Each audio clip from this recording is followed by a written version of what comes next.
Ladies and gentlemen, good evening. Our apologies for the late start, but nevertheless, I'd like to invite you to stand as I read the words of the Universal Prayer. Please take a posture of reverence. Almighty God, we who are here gathered together do most humbly beseech Thee to guide us all in our consultation so that we may together build a land where knowledge is free, where the mind is without fear and the head is held high, and where words come from the depth of truth. Grant us, O God, thine aid and guidance, so that we may deal justly with the several causes that come before us, laying aside all private interests, prejudices, and personal preferences, so that the result of our counsels may be to the glory of thy blessed name, the maintenance of true religion, the preservation of justice, the safety, honor, and happiness of the President, and the peace and prosperity of Guyana. Grant us, O God, a vision so to lead that all the people of this fair land may enter into that state of brotherhood and unity, where the mind is led forever by Thee into ever-widening thought and action.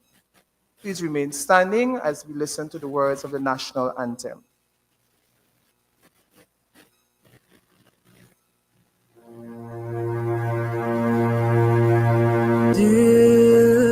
Land of Guyana, of rivers and plains, made rich by the sunshine and lush by the rains. Say a gem light and fair between mountains and seas, your children salute you, dear land of the free land of Guyana, our heroes of yore, both bondsmen and free, laid their bones on your shore. This soil so they hallowed, and from them are we, all sons of one mother, Guyana, the great land of Guyana, diverse though our strains, we're born of their sacrifice, heirs of their pains, and ours is the glory their eyes did not see. One land of 6 peoples, united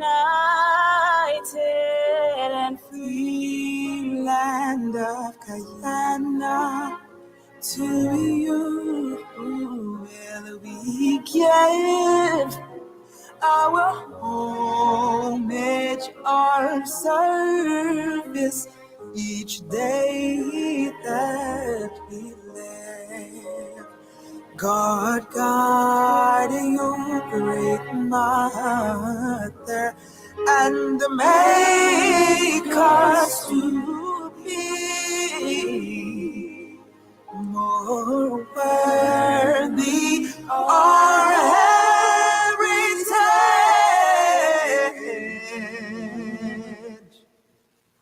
Land of the free.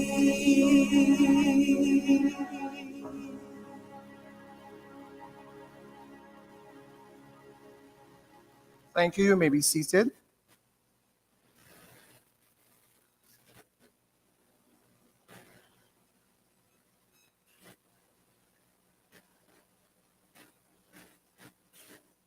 Deputy Mayor of Georgetown, Ms. Miller, Regional Chairman, Region Number 4, Mr. Searam, former Prime Minister and longest serving Mayor, former Mayor, Mr. Green, former Minister of Finance and Foreign Affairs, Mr. Greenidge, and our featured speaker, President of the Guyana Trades Union Congress, Sister MacDonald, General Secretary and executive members of the Guyana Trades Union Congress, former and present member of Parliament, executive members of the affiliated unions, representatives from other unions, comrades all, ladies and gentlemen, members of the media, good evening, and welcome to the Guyana Trades Union Congress 5th Triennial Delegates Conference opening session. I will be your sessional chair, Collis Nicholson. At this point in time, I'd like to invite the General Secretary of the Guyana Trades Union Congress, Brother Lincoln Lewis, to bid you welcome. Let's put our hands together and welcome him.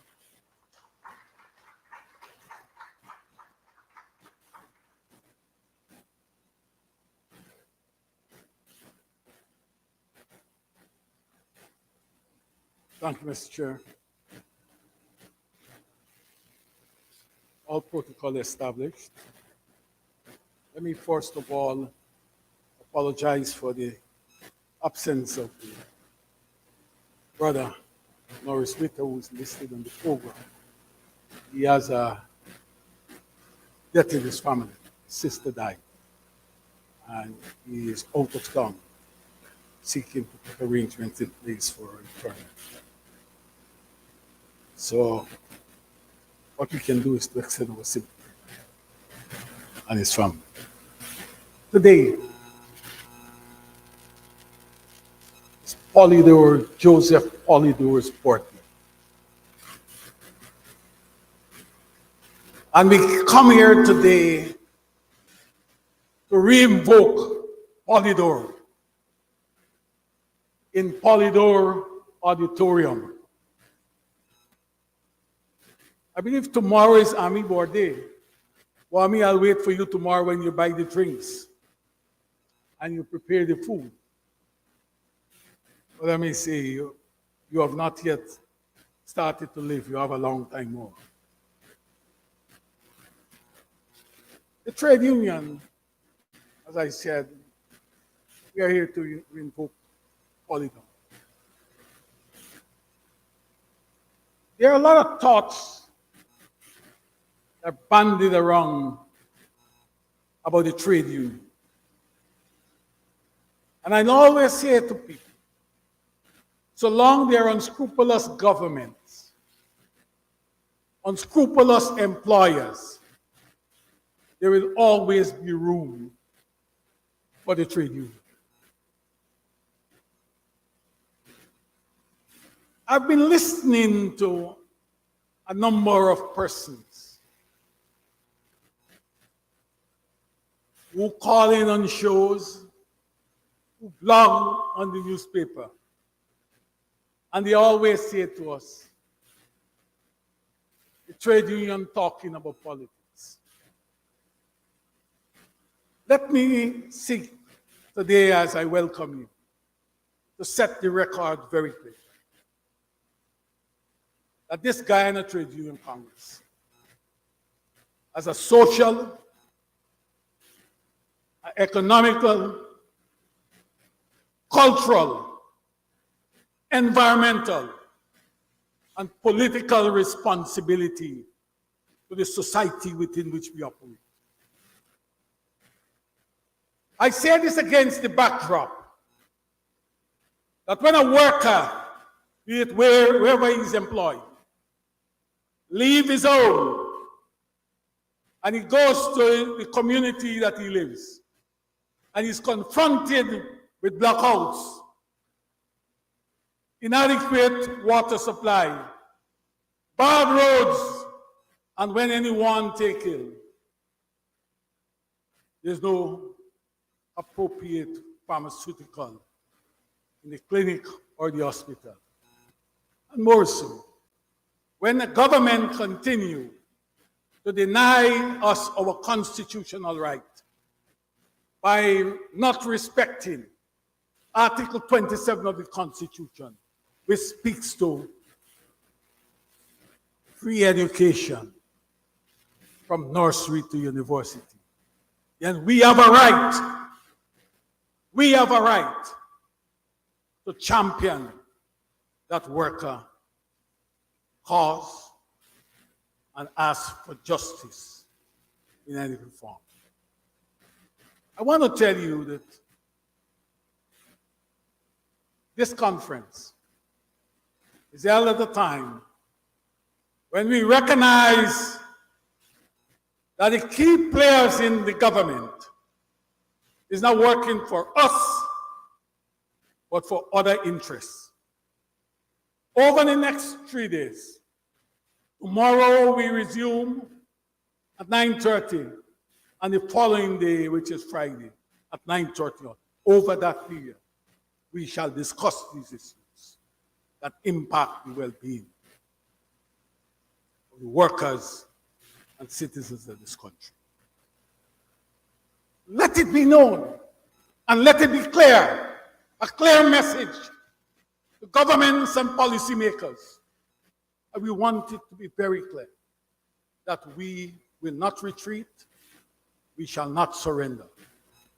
We have a responsibility to the members who pay their dues or to acquire just representation.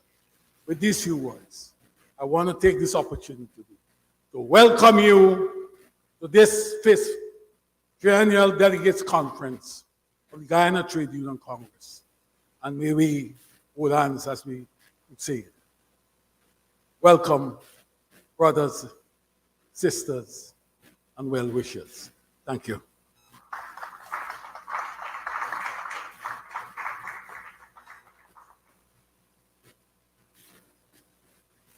Thank you very much, General Secretary, and I would want to concur with you in extending that warm welcome to each and every one of us here present this evening at the opening ceremony for the Guyana Trades Union Congress, which sits under the theme, Advancing the Workers' Struggle for Social and Economic Justice. At this point in time, I will read a message that was sent to us by the International Labour Organization, of which the Guyana Trades Union is affiliated with. And it reads, Ladies and gentlemen, esteemed delegates and distinguished guests, on behalf of the International Labour Organization, ILO, it is a profound privilege to extend our warmest greetings to you as you gather for the 5th Triannual Delegates Conference under the theme, Advancing the Workers' Struggle for Social and Economic Justice, a theme that embodies the unwavering commitment of the trade union movement in Guyana to the cause of social justice and workers' rights. Solidarity, unity, and collaboration lie at the heart of the trade union movement historic struggle. We stand in solidarity with the Guyana Trades Union Congress as they convene this important conference, recognizing the challenges faced by workers transcends borders and demand a coordinated response. The ILO Office for the Caribbean calls for strengthening of bonds among trade unions within countries and across the region, emphasizing that unity is a cornerstone of the workers' struggle. Your conference is taking place at a time of the development of the third generation Decent Work Country Program for Guyana, which will not only build on the achievement of the previous programs, but also address the evolving challenges faced by workers in the country. This program, tailored to the unique needs and circumstances of Guyana, will provide a framework for the realization of social and economic justice for all. I invite to bear this in mind when making policy decisions in the course of the next 3 days, and we look forward to those decisions to be shared with us. The cornerstone of a Decent Work Country program is a social dialogue, an essential element for forging inclusive policies and decisions that will benefit workers, employees, and society as a whole. We believe that shared responsibility for shaping the future of work lies with all stakeholders, and this program would encourage tripartite cooperation among governments, employers, and trade unions. In pursuit of social and economic justice, it is always important to recognize the importance of embracing technology and innovation while safeguarding workers' rights. The future of work presents both opportunities and challenges, and it is crucial to adapt and equip the workforce with the necessary skills and protections. In conclusion, the ILO Office for the Caribbean reiterates our unwavering commitment to supporting the struggles workers in Guyana face. Together, in the spirit of unity and solidarity, we can advance the cause of social and economic justice for all. Let this conference be a catalyst for the positive change and building a future where decent work is a reality for every worker in Guyana. Thank you, and may this conference be a resounding success in the pursuit of justice and workers' rights. So that was a solidarity message from the International Labour Organization.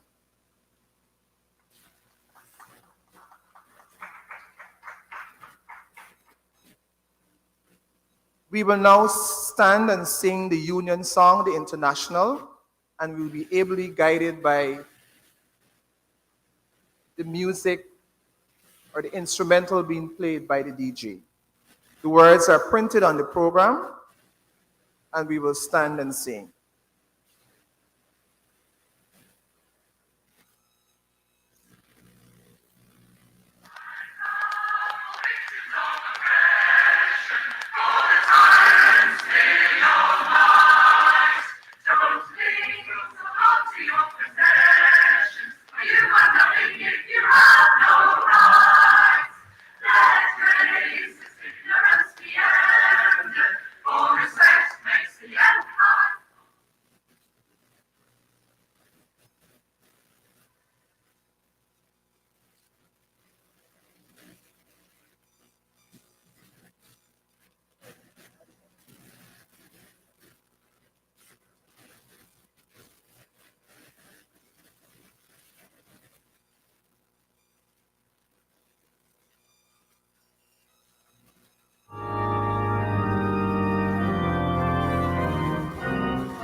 Hello, take it off. That's the International.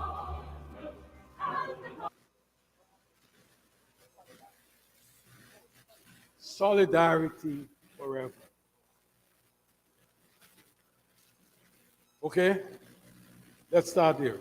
When the union's inspiration through the workers' blood shall run, there can be no power greater anywhere beneath the sun. Yet what force on earth is weaker than the feeble strength of one? But the union makes us strong. Solidarity forever. Solidarity forever. Solidarity forever, for the union makes us strong. Is there aught we hold in common with the greedy parasite who would lash us into serfdom and would crush us with his might?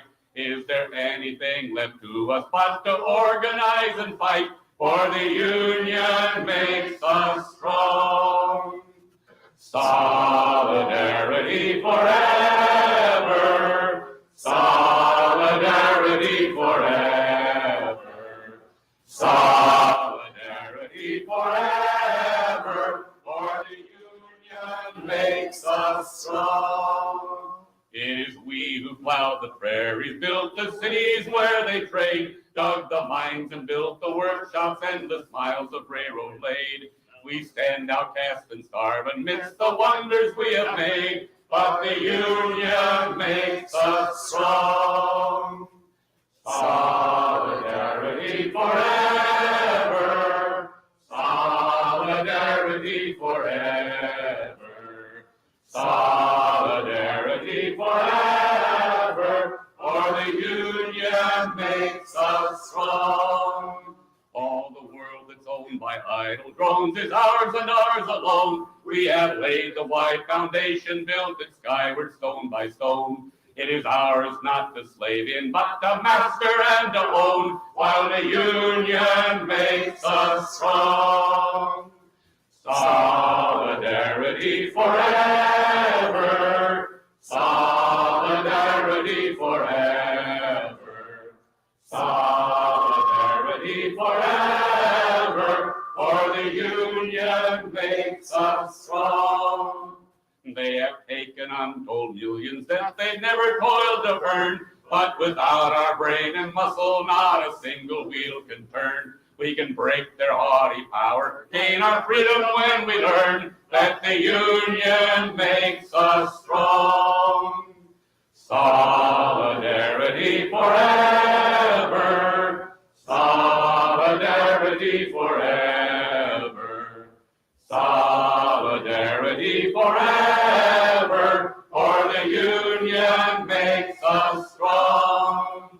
In our hands is placed a power greater than their hoarded gold, greater than the might of armies magnified 1,000-fold. We can bring to birth a new world from the ashes of the old, for the union makes us strong. Solidarity forever, solidarity forever, solidarity forever, for the union makes us strong. Thank you very much. Please be seated.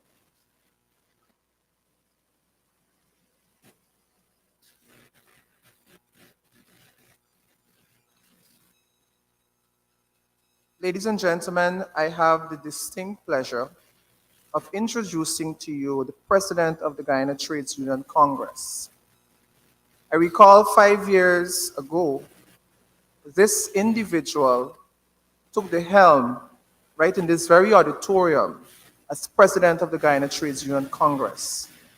She would have made considerable strides in making sure that the union remained relevant and that every aspect or every phase of the union was recorded. She's quite noticeably, and she continues to champion the cause of workers in and around Guyana. Let us put our hands together for the phenomenal, dynamic President of the Guyana Trades Union Congress, Sister Coretta MacDonald.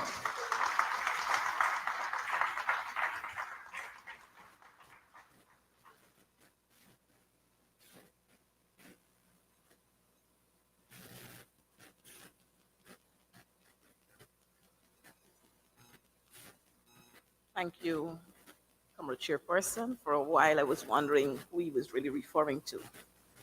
However, when I heard my name, I recognized, it was me. Deputy Mayor,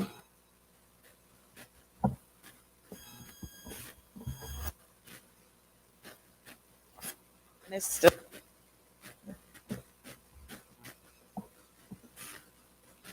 former Prime Minister and the longest serving mayor, former again, Comrade Hamilton Green, former Minister of Finance and Foreign Affairs, Comrade Carl Greenwich, former Minister of Education and Labor, Comrade Henry Jeffrey, Regional Chairman, Region Number 4, Comrade Daniel Siram, former Mayor of Georgetown, Comrade Yubraj Narain, General Secretary and other members of the Guyana Trades Union Congress, fellow members of Parliament, presidents and general secretaries of the affiliated unions of the Guyana Trades Union Congress, administrator of the Critchlow Labor College, registrar of the Critchlow Labor College, Comrade Ivor English, fellow esteemed guests, well-wishers, and colleagues.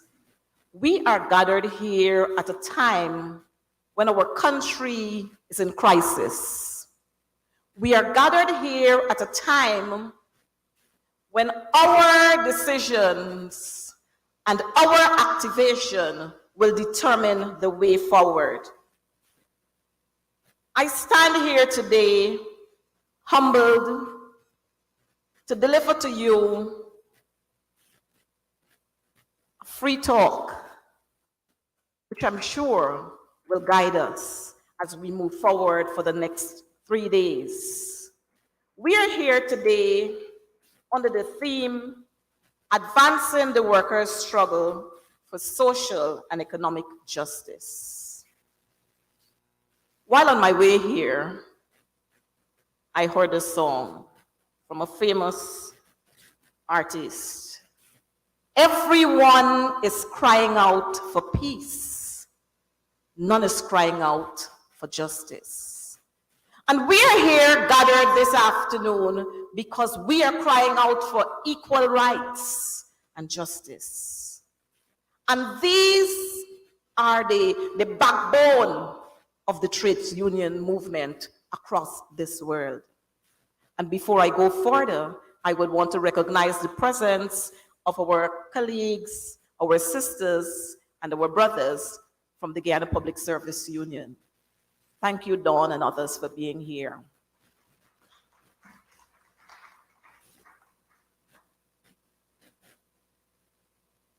You see, comrades, in a time like this, or at a time like this, any country would rely on its trade union movement. Because the trade union movement is the movement which brings together persons or workers from every spectrum, race, color, creed, religion, political persuasion, all put together. And these are the persons who sit together, work together, and turn this economy around. We are here at a time when we are faced with the challenges of a government who doesn't recognize trade union movements as long as they don't have control of them. We are gathered here at a time when we're standing on the shoulders of strong men and women whose rich legacies have been there or are there for us to follow. We are at a time like this when we either swim together or we drown individually. It's the chance or the opportunity is for you to choose whether we are going to stick together as a movement or we will continue to allow the government to divide us as a working class. We stand here today on the shoulders, like I said, of great men and women. And they will cry out if we allow their sacrifices to fall. If we allow their sacrifices to go unbothered. If we allow all that they have championed for to go in vain. And so I said to you this evening, we've got to buckle up. We've got to hold hands together. We've got to put aside our differences and ensure that the rights of every worker in this country is upheld. And that each and every boy and girl, man and woman, that they be allowed equality, fairness, and justice. Colleagues, we are sitting here at a time when governments, or when a government doesn't respond to its trade union movement. When a government has decided that after 2016 and 2017 and 2018 and 2019, there was a unified trade union movement, they have decided to put a wedge in between the movement once again. We are gathered at a time when we have to say no to the division of our workers, no to injustice of our workers, no to the abusing of our men, our women, our boys, and our girls. Colleagues, we have a tall order in front of us, but we can do this. if together we stand and remember the principles that have formed our trade union movement. Let me take you to some years way before you. Hubert Nathaniel Critchlow formed the first trade union movement. And that came on the heels of the injustices that were meted out to workers just like himself. And together with others, he decided that this must stop. We must be treated fairly. What has happened then is no different from what is happening now. We are here and we are being treated as second citizens in many, many instances. Every time you decide to raise your voice, to speak out against injustices, you're condemned, you're discriminated against. Funds are being withheld from you, and you're actually shut out of everything. I want to say to you, comrades, whether you get the funds or you don't get the funds, we have to continue to stand. Whether you're discriminated against, we have to continue to stand. And I remember hearing the General Secretary saying, or let me reference what he said, we are standing or sitting in this auditorium on the birthday of Joseph Polydor. Comrades, it was no easy task when he championed the cause. And don't believe it's going to be an easy task for us as we continue to champion the cause. The challenges will come, but it depends on how we approach these challenges. It is what will decide our future. You see, we have to allow history to record us in a positive way. Hence, our society will be doomed. We have to now set the pace for the younger women and men who are following after us. We have to ensure that we continue to press fearlessly on the positives and on the characteristics that would have crafted the trade union movement. I wish to bring to your attention the fact that we extended an invitation to the Honorable Prime Minister, to the Minister of Labor, and to other ministers within the government. And it is evident that they really do have something against the Guyana Trades Union Congress. And let me go a little further. We saw a couple of months ago, one of our sister unions having their conference at the Gtuc Convention Center. And we saw the response from government.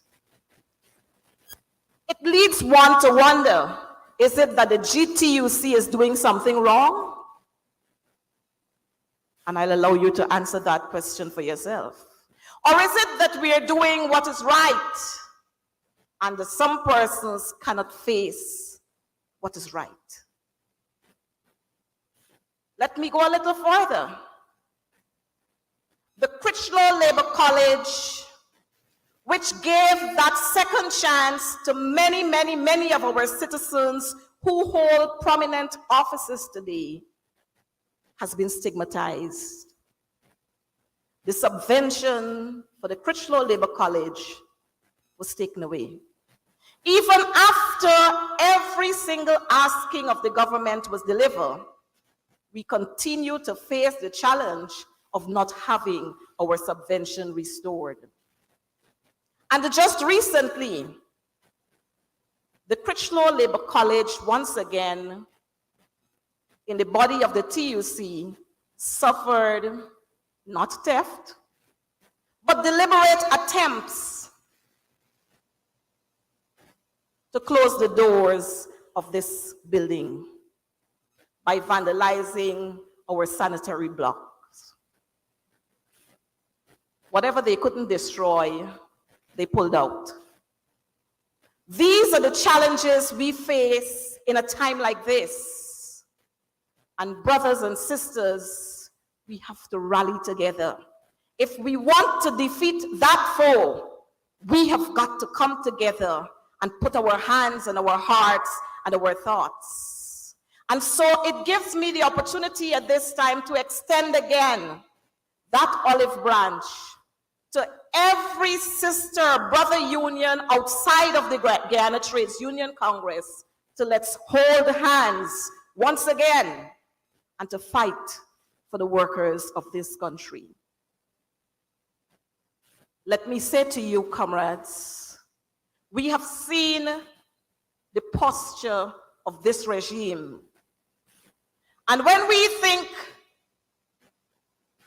that 2014 was bad, 2023 is worse.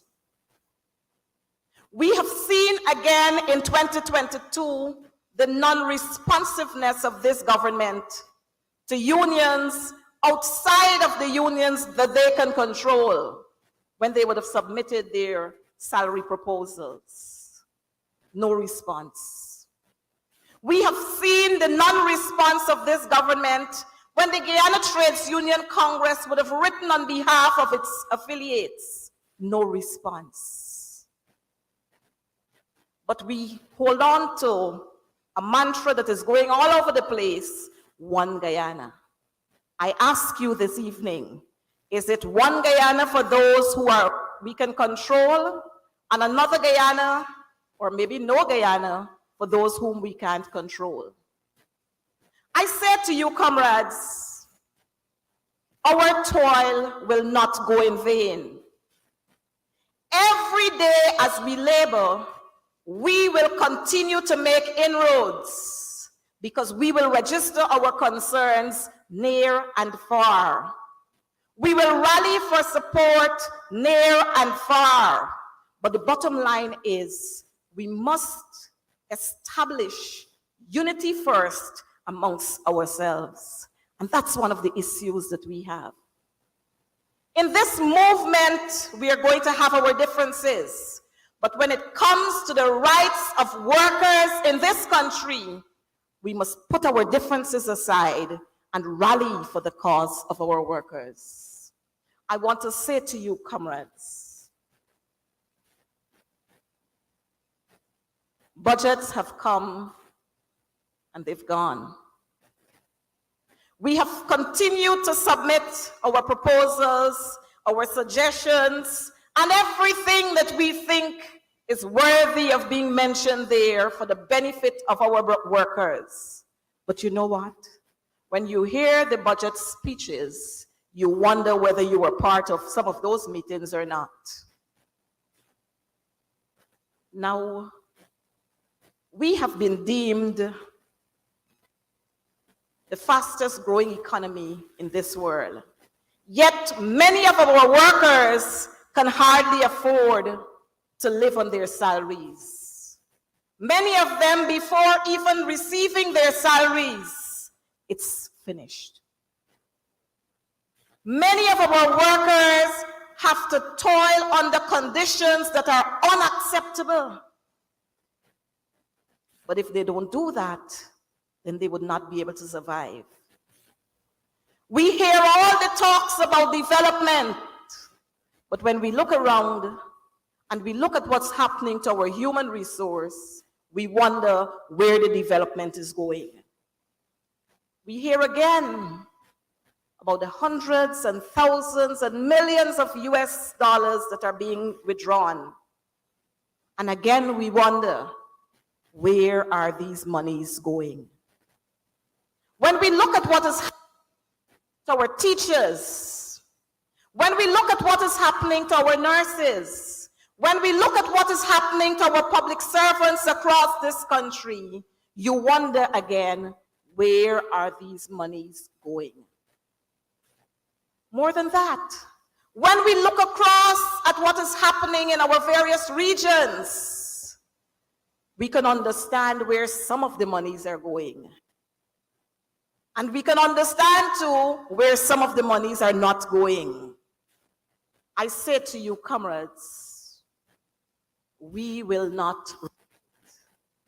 We will continue to fight this good fight because we are standing on moral values. We are standing on the values that were signed on to by this very regime.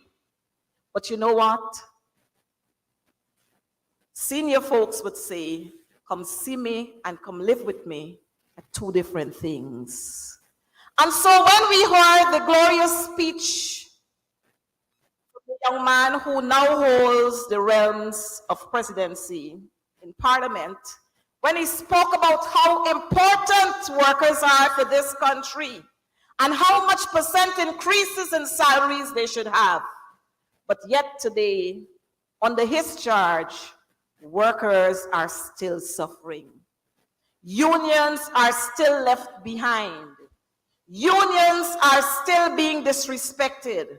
Workers in general are left behind. Maybe only if you're part of the 3 Fs: family, friends, or favorites. Comrades, I want to say to you, while we fight the fight of being heard from our government, while we fight the fight of having responses from this government, we have a larger fight that awaits us. And that fight is the fight of the invasion of Venezuelans into this country. Many of our jobs are given to foreigners, including the Venezuelans. And we are right here and we cannot get jobs. We are right here and our lands are given to foreigners and we cannot afford to purchase a piece of land. We live right here and we see what is happening. I want to charge us today that not a blade of grass we're not giving up. So we have to rally together as a people at this time, put aside politics, creed, religion, and culture to fight for this dear land of ours. We've heard about the referendum. And the onus is on all of us to ensure that we don't wait on the government to educate our people or to sensitize our people, but we must go out there as a movement that has always been on the forefront to ensure we educate our people as to what their posture should be as from today. We have to ensure that as a trade union movement, we continue to sing our national songs. We have to ensure that as a trade union movement, we continue to let our young people understand and to let all of Guyana understand that we have a motto that says, one people, one nation, one destiny. We must ensure, brothers and sisters, that we continue to push to make sure Essequibo stay with us. We have been this way many, many, many years ago. But it seems as though some people don't recognize international laws. Some people don't recognize agreements. And you know, it leaves us to put on a balance. The very way we are being treated by the government of the day, and to wonder whether they recognize international laws or whether they recognize agreements. And you have the answer. I say to you, comrades, the trade union movement at a time like this will continue to stand. The trade union movement at a time like this will continue to champion the cause for every boy, every girl, every citizen of this country. I say to you today, comrades, we will not fall. This movement will continue on the heels of those who went before us. This movement will continue because we have a commitment to the people whom we serve. This movement will continue because we are dedicated to ensuring that Guyana remains safe and that our people are given their just cause. I say to you, comrades, Guyana is ours. The trade union movement, the Guyana Trades Union Congress, is ours. I want to say to our women out there, you have been toiling. We see you every day, decorating the places, laying the chairs, championing the cause on the road, and we appreciate that. And we want to assure you that we will continue to stand with you. I want to say to our men today that as women, we will walk with you. And we will continue to hold your hands and to give you the assurance that this fight will be won. We want to say today to our citizens who are living way out on the borderline that we are with you. And we want to say to this government that you will not silence us. Our voices will continue to be heard. Comrades, long live the people of Guyana. Long live the Guyana Trades Union Congress. Long live our fight for peace, justice, and equality. Long live. May God bless you all.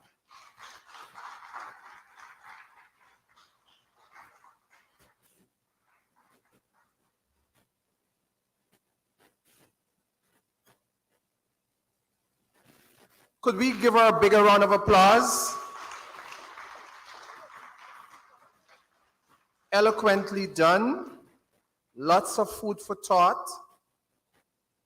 And as trade unionists, it's our time to make sure that we understand, we keep in mind, and we advance the theme for this year's conference, advancing the workers' struggle for social and economic justice. So thank you very much again, Madam President, for that fiery speech that sets us in perspective as what we need to do as trade union members and leaders. At this point in time, we will sit and listen and we can sing along to the song which was popularly written by Gtuc, Not a Blade of Grass.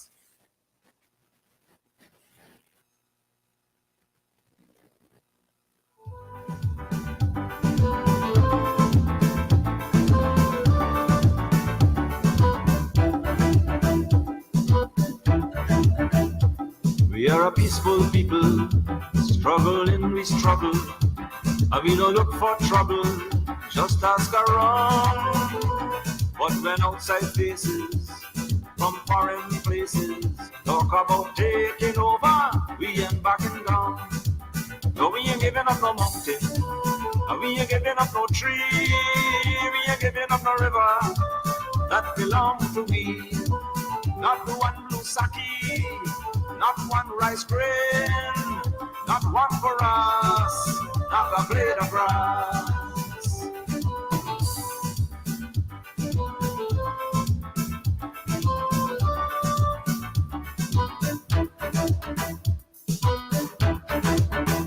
This land is our land now, we're gonna make it somehow.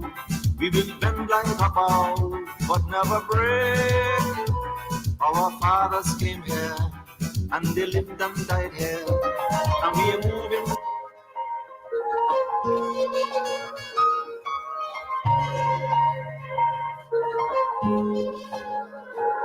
We are a peaceful people, struggle is we struggle, and we don't look for trouble, just ask around. But when outside faces, from foreign places, talk about taking over, we ain't backing down. We ain't giving up no mountains. We ain't giving up no tree. We ain't giving up no river that belongs to we.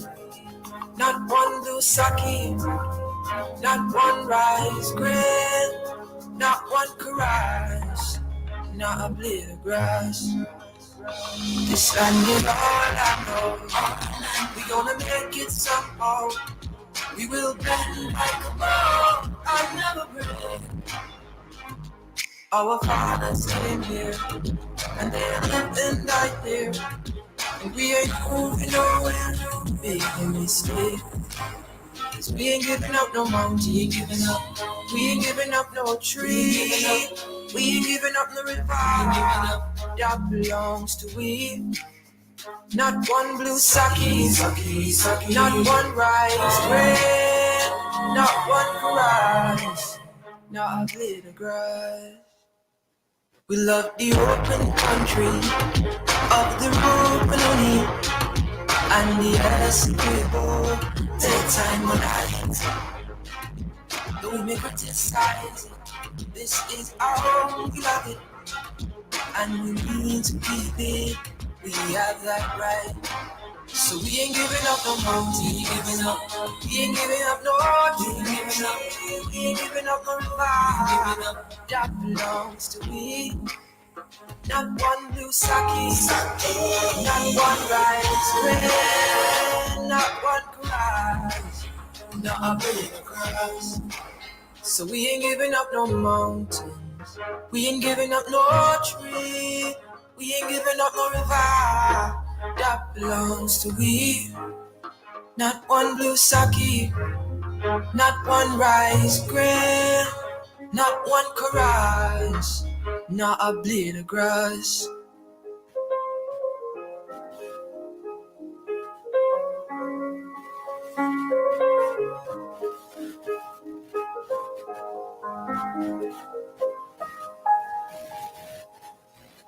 Thank you very much. And like the song says, we ain't giving up no mountains, seas, and not a blade of grass.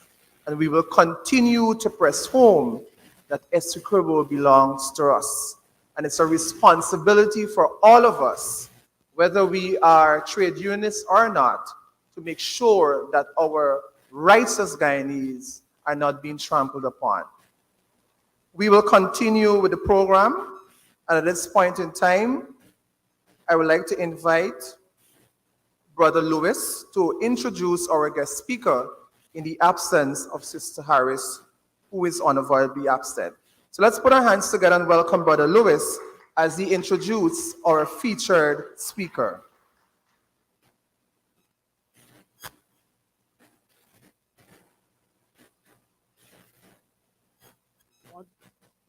I want to know why all these things are being done to me.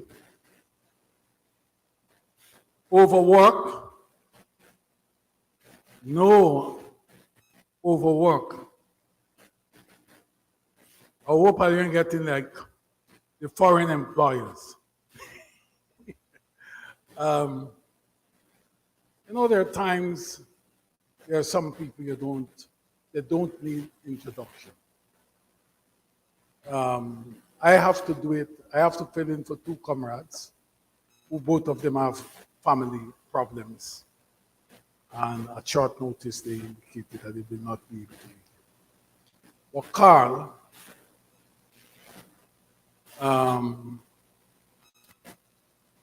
has served as Minister of Finance for a number of years. That was the period when we had deferred income. Find some way to make sure that the state honored its responsibility to the teachers. Deferred income. The younger people will not know that. It is while they were entitled to pay, what Carl did as Minister of Finance is to put a proposal to them which says, We don't have the money now. We're going to pay you after 3 or 5 years, something 3 years. And you were providing that you keep your bond, you would have had an interest on that money. That's one good thing. And that was happening at the time when we had national crisis. We had the border issue, we had the fuel issue, and all this fuel crisis throughout the world. But Carlos moved on to, after serving as Minister of Finance, he moved on to greater things. He worked with the African Caribbean Pacific Agency as Deputy Secretary General, and if I believe that he worked, if I'm correct, as an interim Secretary General after the Secretary General had left. He worked with Caribbean negotiating machinery. Those were good times. With, I believe Henry Jeffrey was a part of the Caribbean team that negotiated the what we call the Economic Partnership Agreement. Carl and all these guys. But I believe that he has also served as Minister of Foreign Affairs and International Trade in the last government. But Carl is known to be Carl. Carl is not the normal minister of government who raises his shoulder. He can be stopped anywhere. He can be cajoled to take $2 out of his pocket and give to the poor around the place. I am talking of the things I know of the man. Carl is, when we asked Carl to come to open this conference, or when we decided that we're going to ask Carl, we decided that he will open the conference even before he said, yes, I will do so, because we know the man. At this juncture, because we know the man, I want to take the opportunity to ask him to come to the podium and do the necessaries.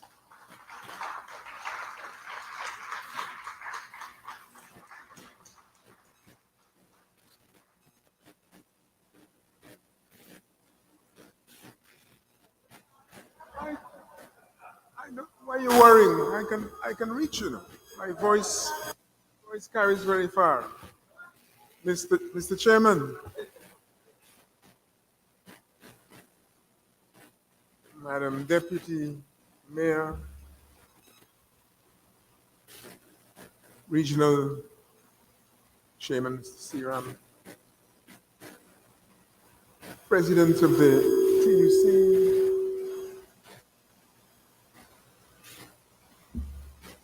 with that very inspiring message for us. Of course, General Secretary, former members of Parliament, including Minister Henry Jeffrey, executive members of the affiliated unions, distinguished guests, and comrades all.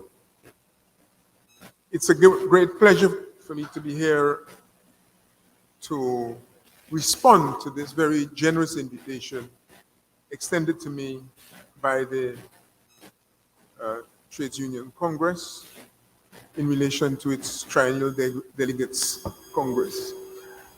And I hope you'll bear with me if I start by being very personal or sharing some personal thoughts. I've had quite a long association with Guyana's labor movement, the unions in any case. And that interface hadn't always been easy. We had difficult times. But what I want to say is this, and it relates to distinguished gentleman called the Caribbean Fox, Joseph Polydor, an exceptional leader of the movement, served as General Secretary, I don't know for how many years, and he was an inspiration. We sat on different sides of the table. I see, well, I suppose most people here will know him by name, even if you weren't privileged to work with him. But he was at once a very tough character, very wily, but also very generous. And I remember, and I must tell you this, that we had, as I said, very difficult times in the negotiation of national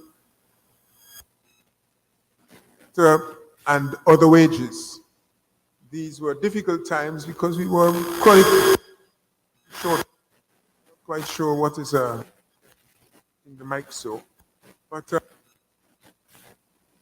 what can happen in those circumstances, especially when you are perhaps young, you can get very enthusiastic and drawn into the verbal battles. And I remember after one such occasion, early during my tenure, it was probably 1984, Polydor asked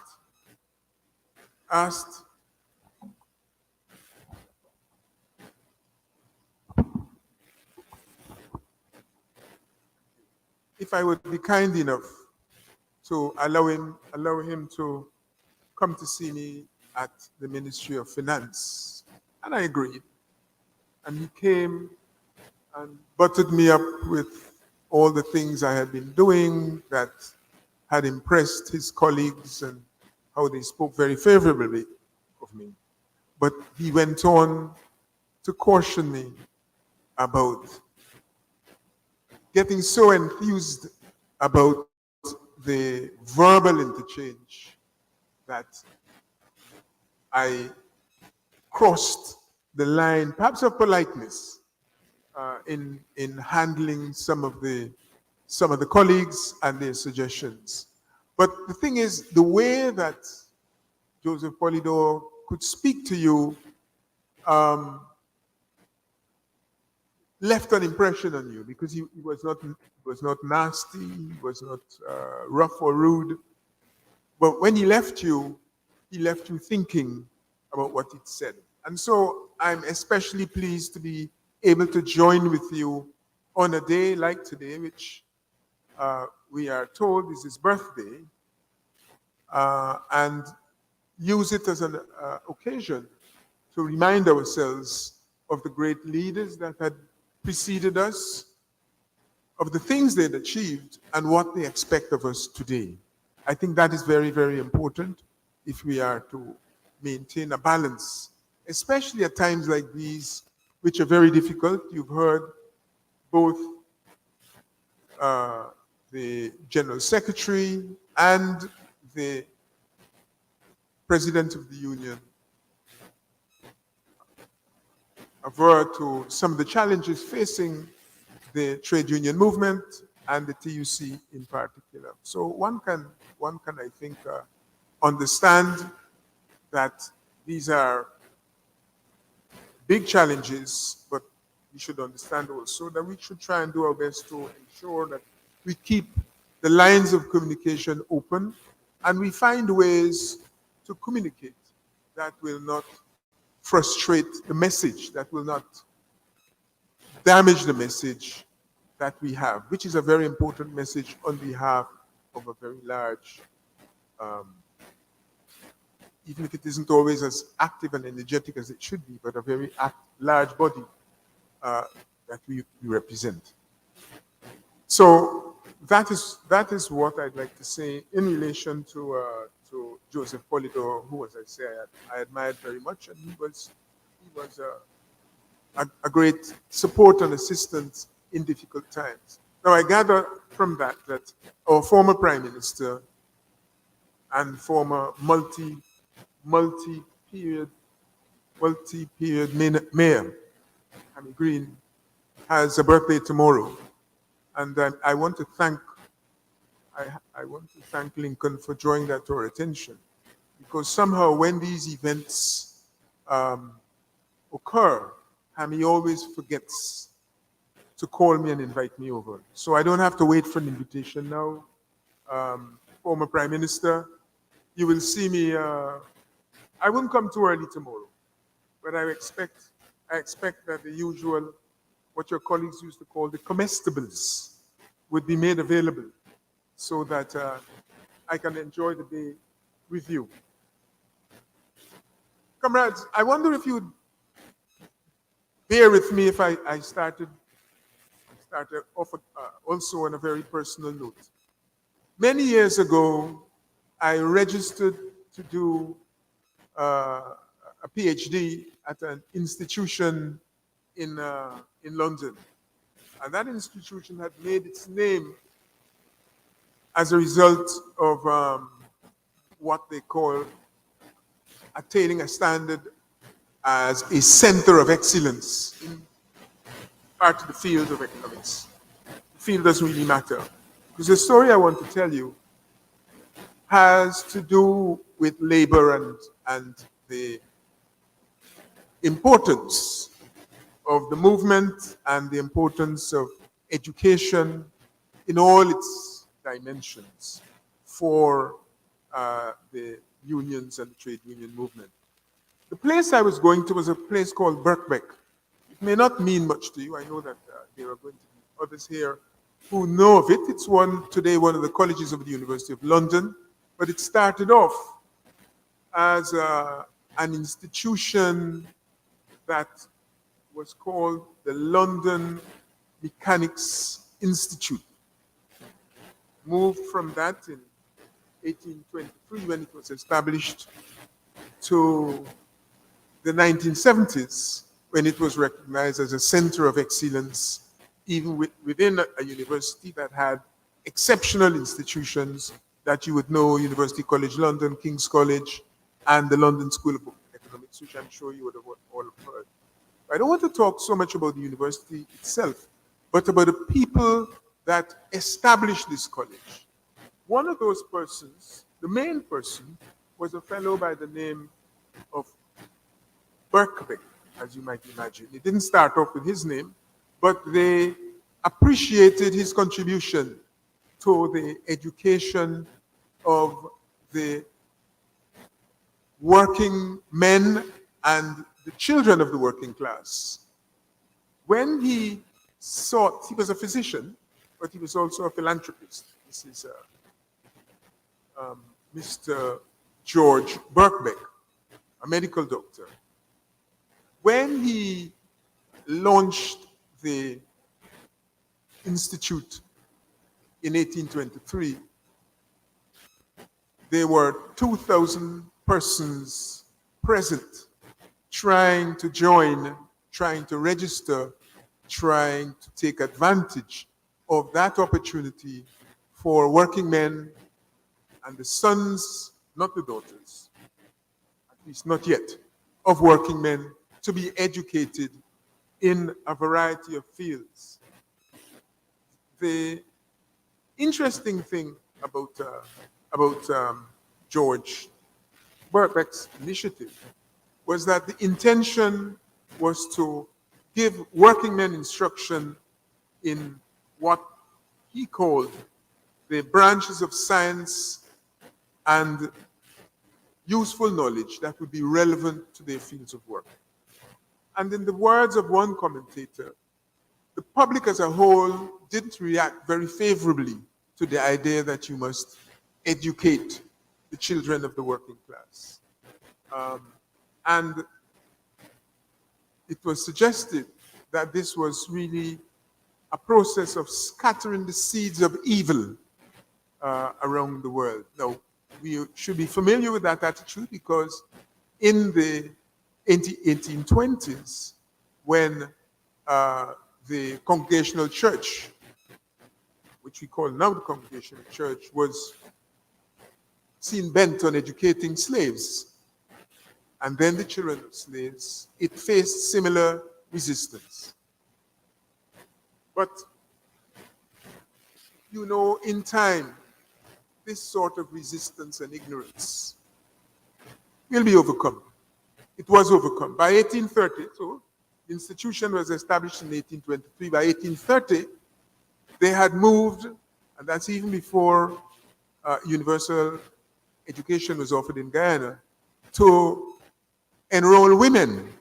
In 1830, Birkbeck enrolled women, and it became also the main provider of part-time education in the United Kingdom at the level of university, at the university level of university degrees, and it was also the largest of the night schools, as it were, where classes were offered at night, recognizing that working men were not likely to be in a position to attend full-time classes during the course of the day. Now you may wonder, well, okay, so this was a great place. What's that got to do with us? It doesn't have much to do with you for the moment. When I agreed, or when I sought to register at this institution, not as a working man, but this is over nearly a century and a couple of decades later, I was attracted to it because it had, at that time, the only black professor of economics in the United Kingdom. Certainly in London, definitely in the United Kingdom. There were a couple of others, but not in the field of economics. And that was an attraction. But Bertie Hines was to be my supervisor. He was a Jamaican by birth, and he had established the economics department at Birkbeck and had seen it grown from the time of its establishment to being a center of excellence in the field in the United Kingdom. And as fate would have it, life is full of coincidences. I was doing postgraduate work before that in Kenya. And one of the people that rendered assistance to myself and an English colleague was a man by the name of Walter Elkin, who was a professor at Durham, professor of economics, and had been very kind to these two postgraduate students over the years. He made his name in the economics of Africa and had been kind enough to loan his vehicle to us whenever we were stuck, as often you could be in a place like Kenya, not because you didn't have a vehicle, but because the vehicle was challenged by the quality of the roads, particularly during the rainy season, when what might have been a road today turned into something else tomorrow. In the course of traveling around with Walter Elkin, he asked me where I came from. I explained to him that I was from Guyana, and he took that opportunity to ask whether I was aware of a Caribbean person teaching at Durham with him who had the name of Bertie Hines. I didn't know Hines, but I managed to see a review of Hines's work in The Economist when I was still an undergraduate. And the interesting about that is that the review happened just to have happened to be published alongside a review of a book called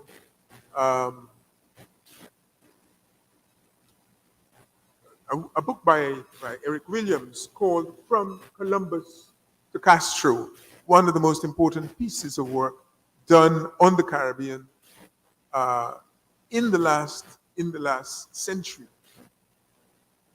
To cut a long story short, although I didn't know Heinz, Heinz emerged soon after that as one of the debaters in a debate on television opposite a man by the name of Enoch Powell. Enoch Powell, who was an outstanding philosopher in his own right, appointed as a professor like Heinz just after he was 30 years of age or even before. And that was a debate on racism in the United Kingdom in which Heinz turned out to be, they were then to learn that he was an outstanding debater in addition to being a remarkable economist. And that attracted me to that institution.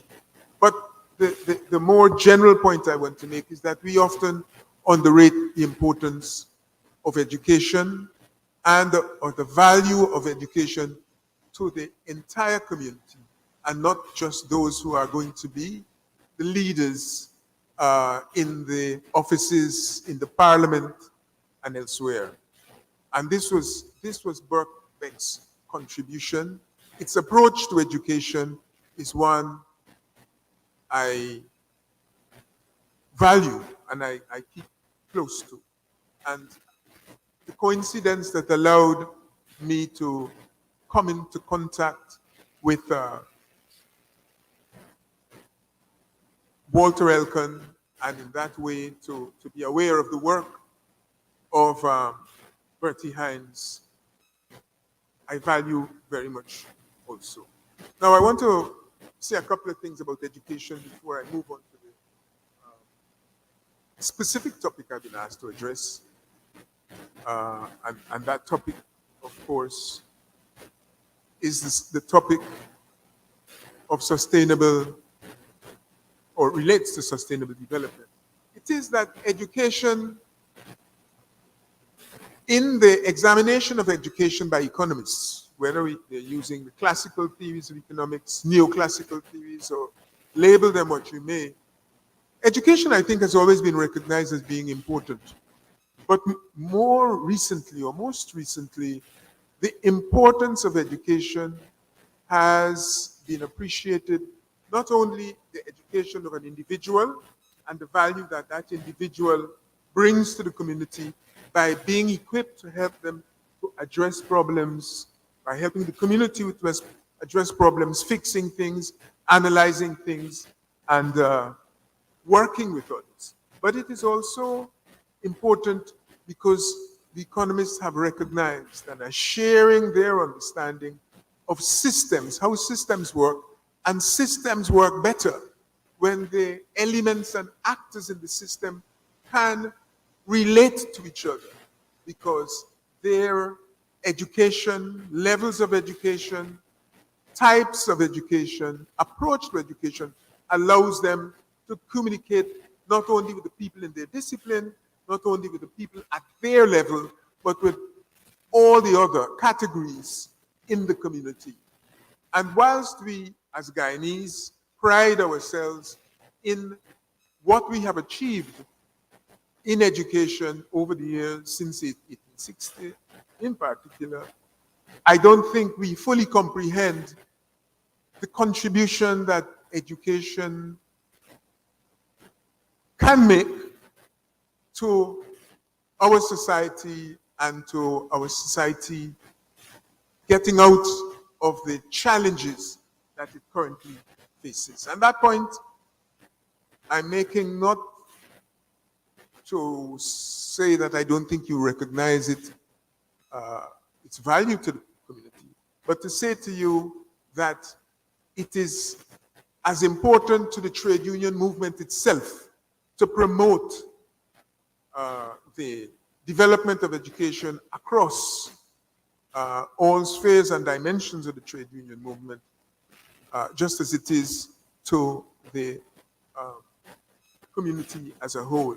And this is something in the discipline of economics that is only now being fully appreciated it is not only the number of people that need to be educated, but the quality of their education and the ultimate goal of that education in facilitating communication and understanding among people in the same office or outside of the office. The question that I've been asked to address is one that is not entirely new in the sense that the Millennium Development Goals were a target set in 2000 by 189 countries who were members of the UN with a view to tackling some of the problems, or tackling the main problems that the world acknowledged needed to be addressed if we are all to move forward and to move forward together. And the Millennium Development Goal Initiative, you might ask, which is the predecessor, that is the MDGs, which are the predecessors to the Sustainable Development Goals that we're looking at currently, has been replaced by the Millennium Development, the Sustainable Development Goals. People often ask, but why has that happened? And I think it's useful to recognize that whilst that initiative wasn't perfect, it did help to overcome some of the very concerns that gave rise to it.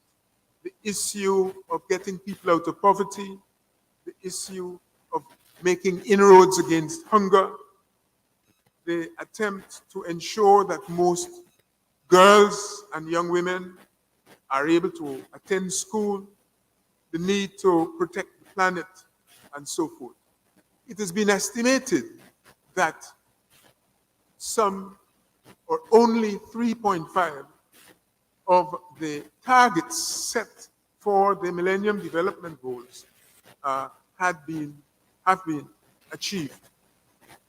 And the reason is that perhaps the analysis of these problems was not satisfactory, was not complete.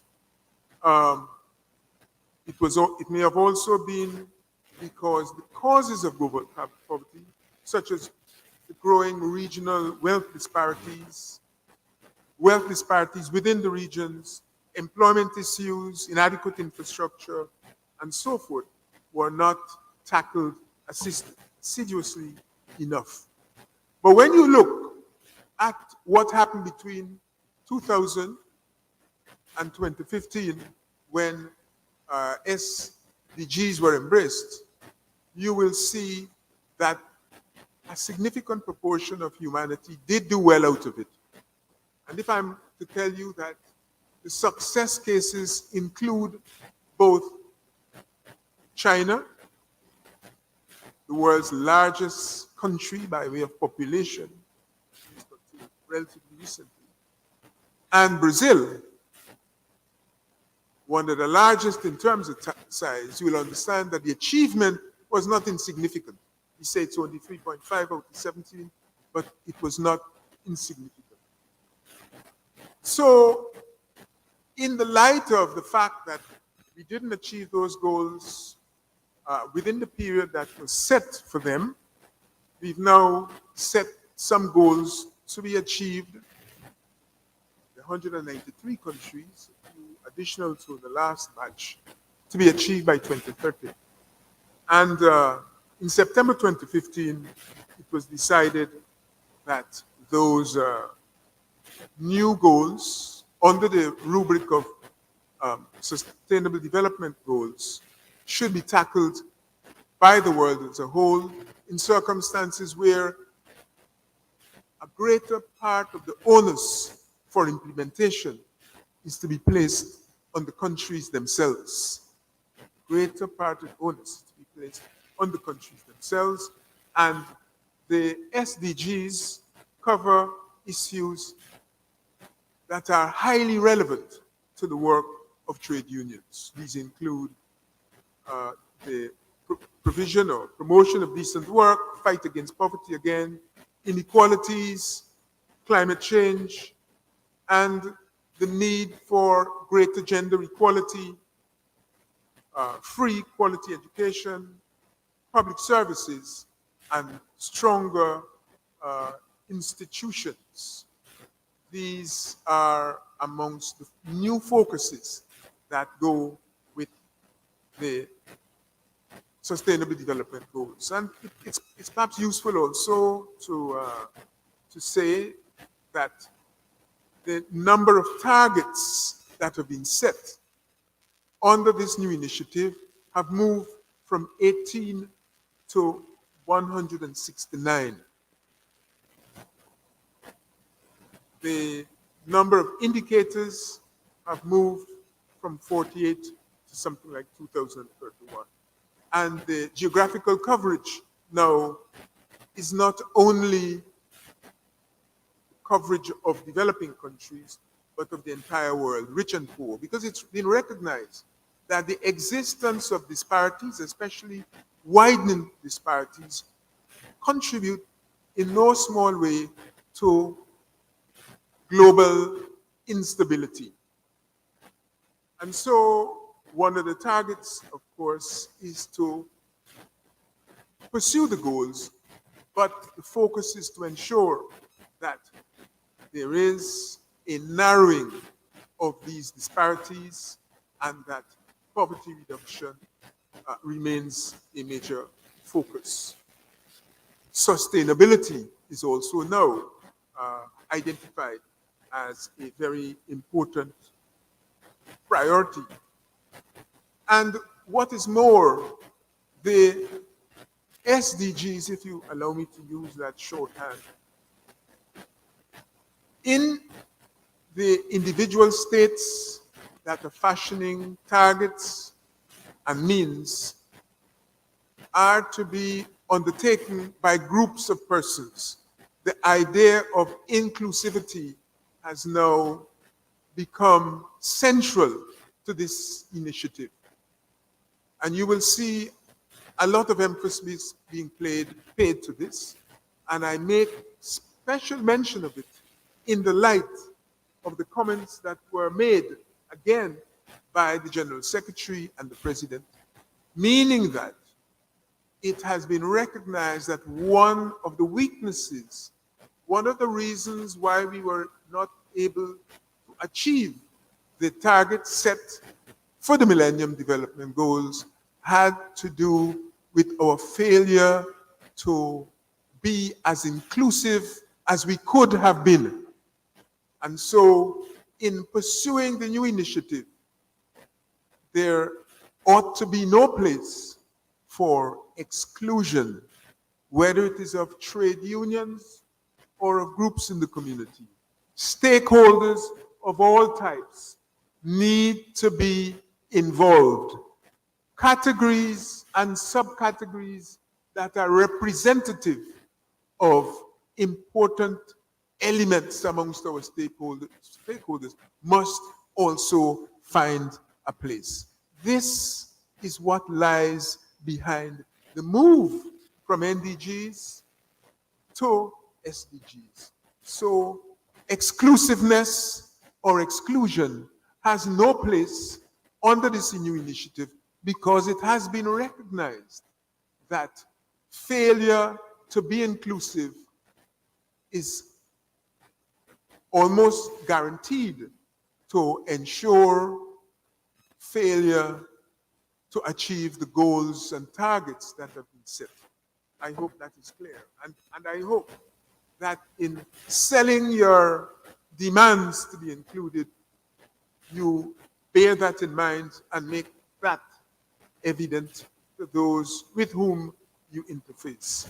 It is not only a right, it has been recognized as a necessary tool if we are to go forward.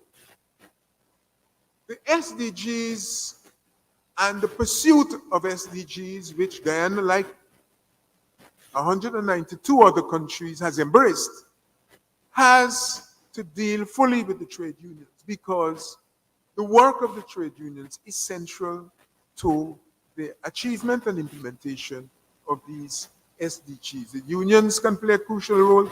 Let me identify 5 reasons.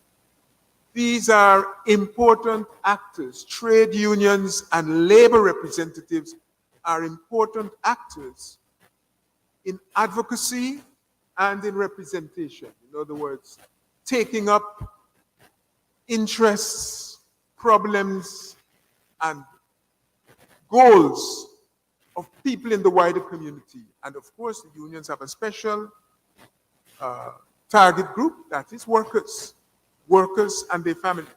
And so they have a mandate to undertake advocacy and representation. So they're not asking for seats at the table just in order to be there. They have a function. They are representative. They may not be representative of political groups as such. Their mandate cuts across political groups, and therefore this idea of exclusion or excluding poses a problem. Freedom of association.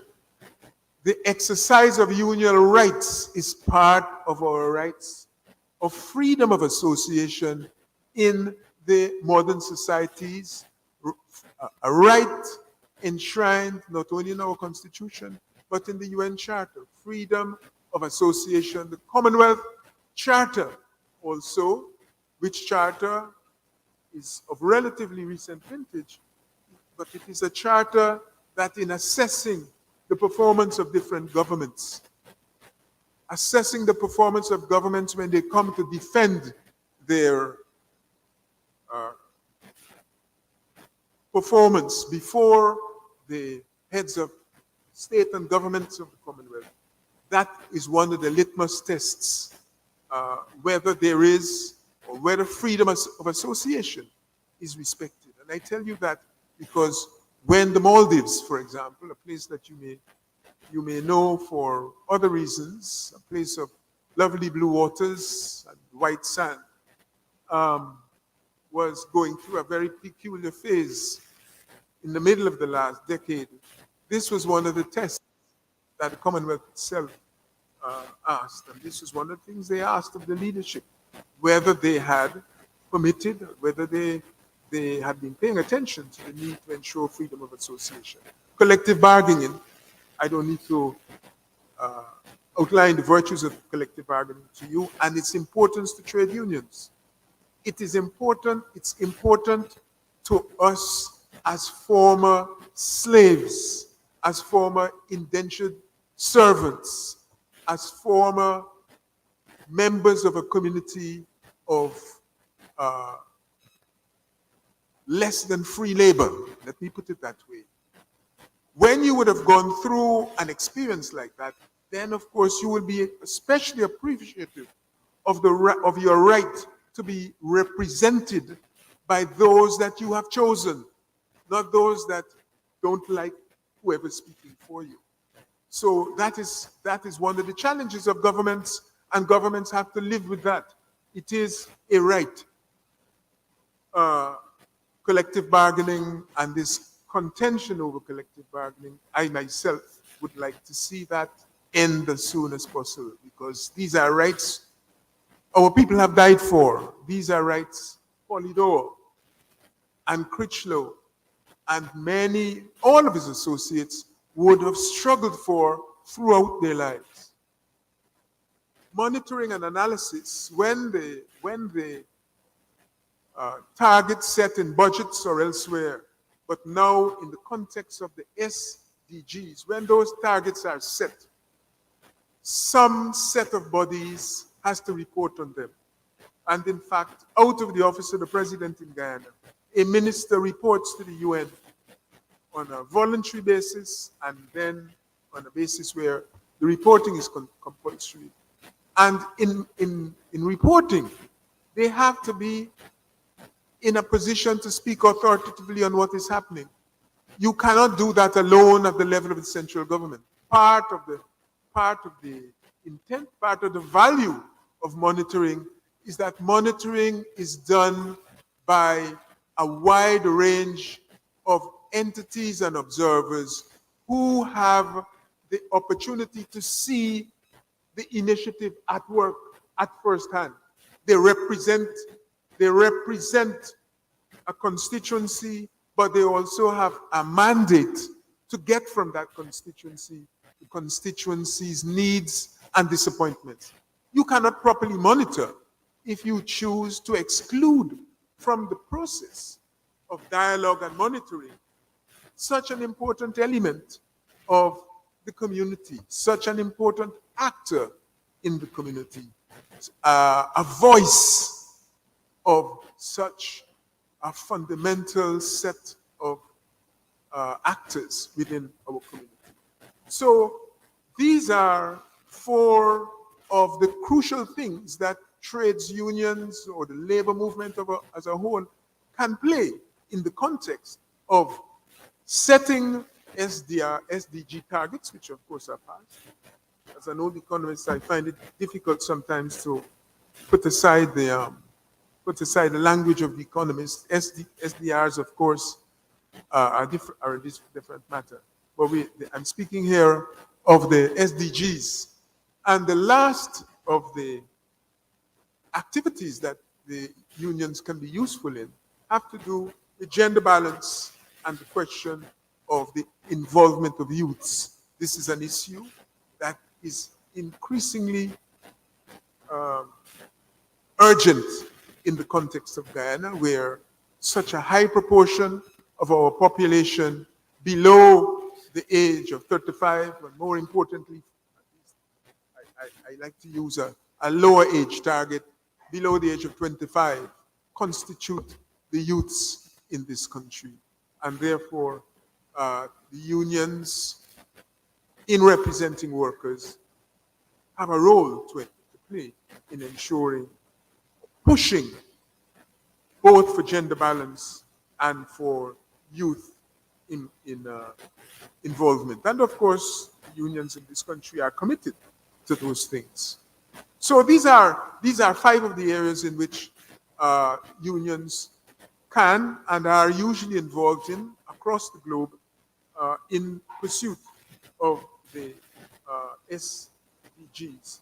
Many unions and many elements of the labor movement have conducted monitoring analysis of how their governments are doing with regards to their commitments to achieving the implementation of their SDGs. And you can find on the internet and elsewhere the results of that monitoring. Some of it, of course, is quite positive, but one of the things that is very clear is that there are many challenges. There are many challenges in achieving these goals. And if you think about it, it is almost obvious that that is what would happen, because SDGs are a more complicated endeavor than were the Millennium Development Goals. In the Caribbean started relatively close to the Millennium Development Goals, and by the year 2015, when we were reporting on it, they were able to say that they had achieved many, or they moved towards the achievement of many of the targets. This was a positive outcome.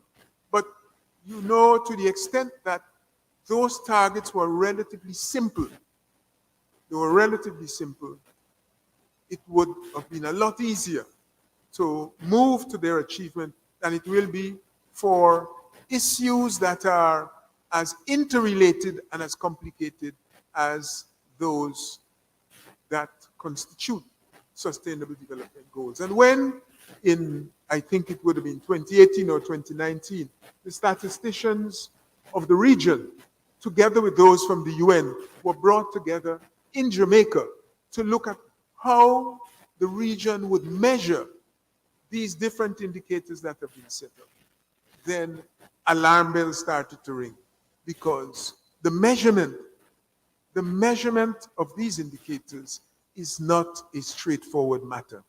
And in a region, and in a country in particular, where the quality of statistical data has declined, We were in the forefront of socioeconomic data analysis in the 1950s and early 1960s, and perhaps even until the early 1970s. But that is no longer the case. One of the things that struck me when I was looking at some tributes to previous distinguished persons of Guyana, I was struck by the number of those persons who, in the course of their professional work, or the course of their education, had actually formally done statistics and therefore understood and worked with statistics. It is quite astonishing, whether they are in the arena of agriculture, whether they, like Frank Hope, ended up in finance but started off with a degree in statistics and then moved to economics. That was that time. Today, it is difficult to find a formally trained statistician or persons who are interested in that area. But what we are looking at is an attempt to measure the necessity of measuring quantitatively values of targets that actually are largely qualitative, such as education. As I say, the issue is not the number of people that you pass through the school, but what it is you teach them, the context in which you teach them, how you teach them. I like to tell the story when I was attending Forbes Burnham's funeral. Willie Dimas, one of the greatest economists this region has produced, and certainly one of the most widely respected in the region and elsewhere, Willie Dimas traveled with me to the ceremony. And out of the blue, which was a common issue with Dimas, suddenly said, you know, the fellows at UE have this puzzle about Guyanese and Guyanese students, that so many of them in the sciences, medicine, they arrive with good results, A-level results. They start off in the science labs knowing very few of the pieces of apparatus that are in the lab. Many of them hadn't seen many of those pieces of apparatus. You can imagine how much worse it is for physics. But anyway, let me stick to the general science, which is where many, well, not, I shouldn't say many of us, let me speak for myself, the area of exposure that they were limited to. And he said many of those students have to struggle both to learn new things that they're learning on the academic side and at the desks, and also to learn equipment that others have been working with for at least 5 years in secondary school.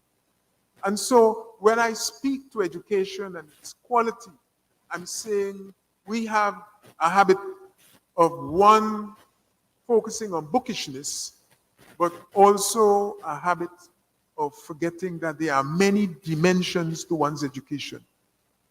Many dimensions to one's education.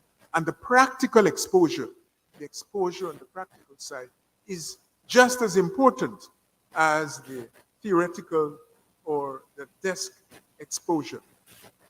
So this is a dimension that we have to bear in mind, that in trying to measure performance, there are going to be challenges to our technical skills and to our ability. The reviews that have been done across the world of the SDGs have tried to take into account those issues that are a priority to trades union, and that it is to those that I paid particular attention, given your own interest. The SDGs, as I said, you have 17, but they're complex. It's not a single SDG that says income. In the old days when one started studying economics, that was a relatively simple exercise. You go measure gross domestic product, what is the output of a country, and you got a single figure. And you can rank countries ordinarily by having those figures. However, when you tell people that the target is poverty reduction, it's a different ballgame. How do you measure poverty? Is income relevant? Of course income is relevant. Is it all that's relevant? Of course not. There are many other things that reflect wealth or poverty in a community. And it's all those other things that you're trying to measure, and to get one figure or to get one sentence or a statement that will mean something to people all across the world. So SDG 1 is of interest, clearly. It has to be of interest to the labor movement because it has to do with the ending of poverty. But you are going to be challenged to help in the measurement of the achievement of the goals, like the government will be. So it's not the government's problem, it is also yours. You therefore have to equip yourselves by using the skills that you have from your membership and from elsewhere to help monitor what is going on. We are in a country where people like to think, well, that is the government's business. They have to report to the UN, it is their business. If they go and report untruthfully or foolishly, you are going to be penalized. That is why you have a responsibility to equip yourself to be party to the monitoring. Am I making sense to you? So that is one side. Poverty is of interest. It is, however, not straightforward. The other one on gender and equality is similarly problematic. And I'm not going to go through the elements there because as former suppliers of unfree labor, you will know that often it is the victims themselves who are reactionary or don't see well enough what needs to be done on their own behalf. It is as true of women as it was true of slaves or sometimes of children. So it is also important that not only that the union movement ensure that the women it represents understand the goals, but that they also help to participate in the measurement of the achievement of those goals and the instruments, the means that are used to achieve the goals. Because sometimes you set instruments and you will be amazed to know that they don't work in many circumstances. Maybe they were fashioned with a particular context in mind, but in reality the context is more complicated and the instrument can be irrelevant. So that is one side. There's also the issue of decent work, similarly complicated. That is SDG 8. There is SDG 10, perhaps a little less complicated, but arithmetically equally difficult to measure, and that has to do with reduced inequalities. Is it only the inequalities in terms of wages you're talking about? Is it only inequalities of pensions? No. It is inequality that leads to uneven asset endowments, whether it is houses, whether it is means of generating income. There are a whole set of factors here to be taken into account, and therefore measurement is similarly complicated. Reduced inequalities, of course, unions, labor movement must have an interest in that. Climate action, which is a more recent obsession. Initially, we thought this was something driven primarily by the West, okay? But the question of climate action, climate change, we in countries like Guyana can see the impact of. I was just speaking to someone telling me about their operations in the hinterland near to Amalia Falls, where the water until this week had stopped flowing. Okay? That is not the result of anything that Guyana has done. That is the result of global activities, global behavior. Most of that behavior impacting adversely on climate change originates where? Outside of the South. outside of the countries of the South. But we carry the brunt of the consequences because we are not developed states in the sense of having the capacity to control our physical environment. Part of the definition of this issue of poverty, it doesn't only have to do with income and wealth.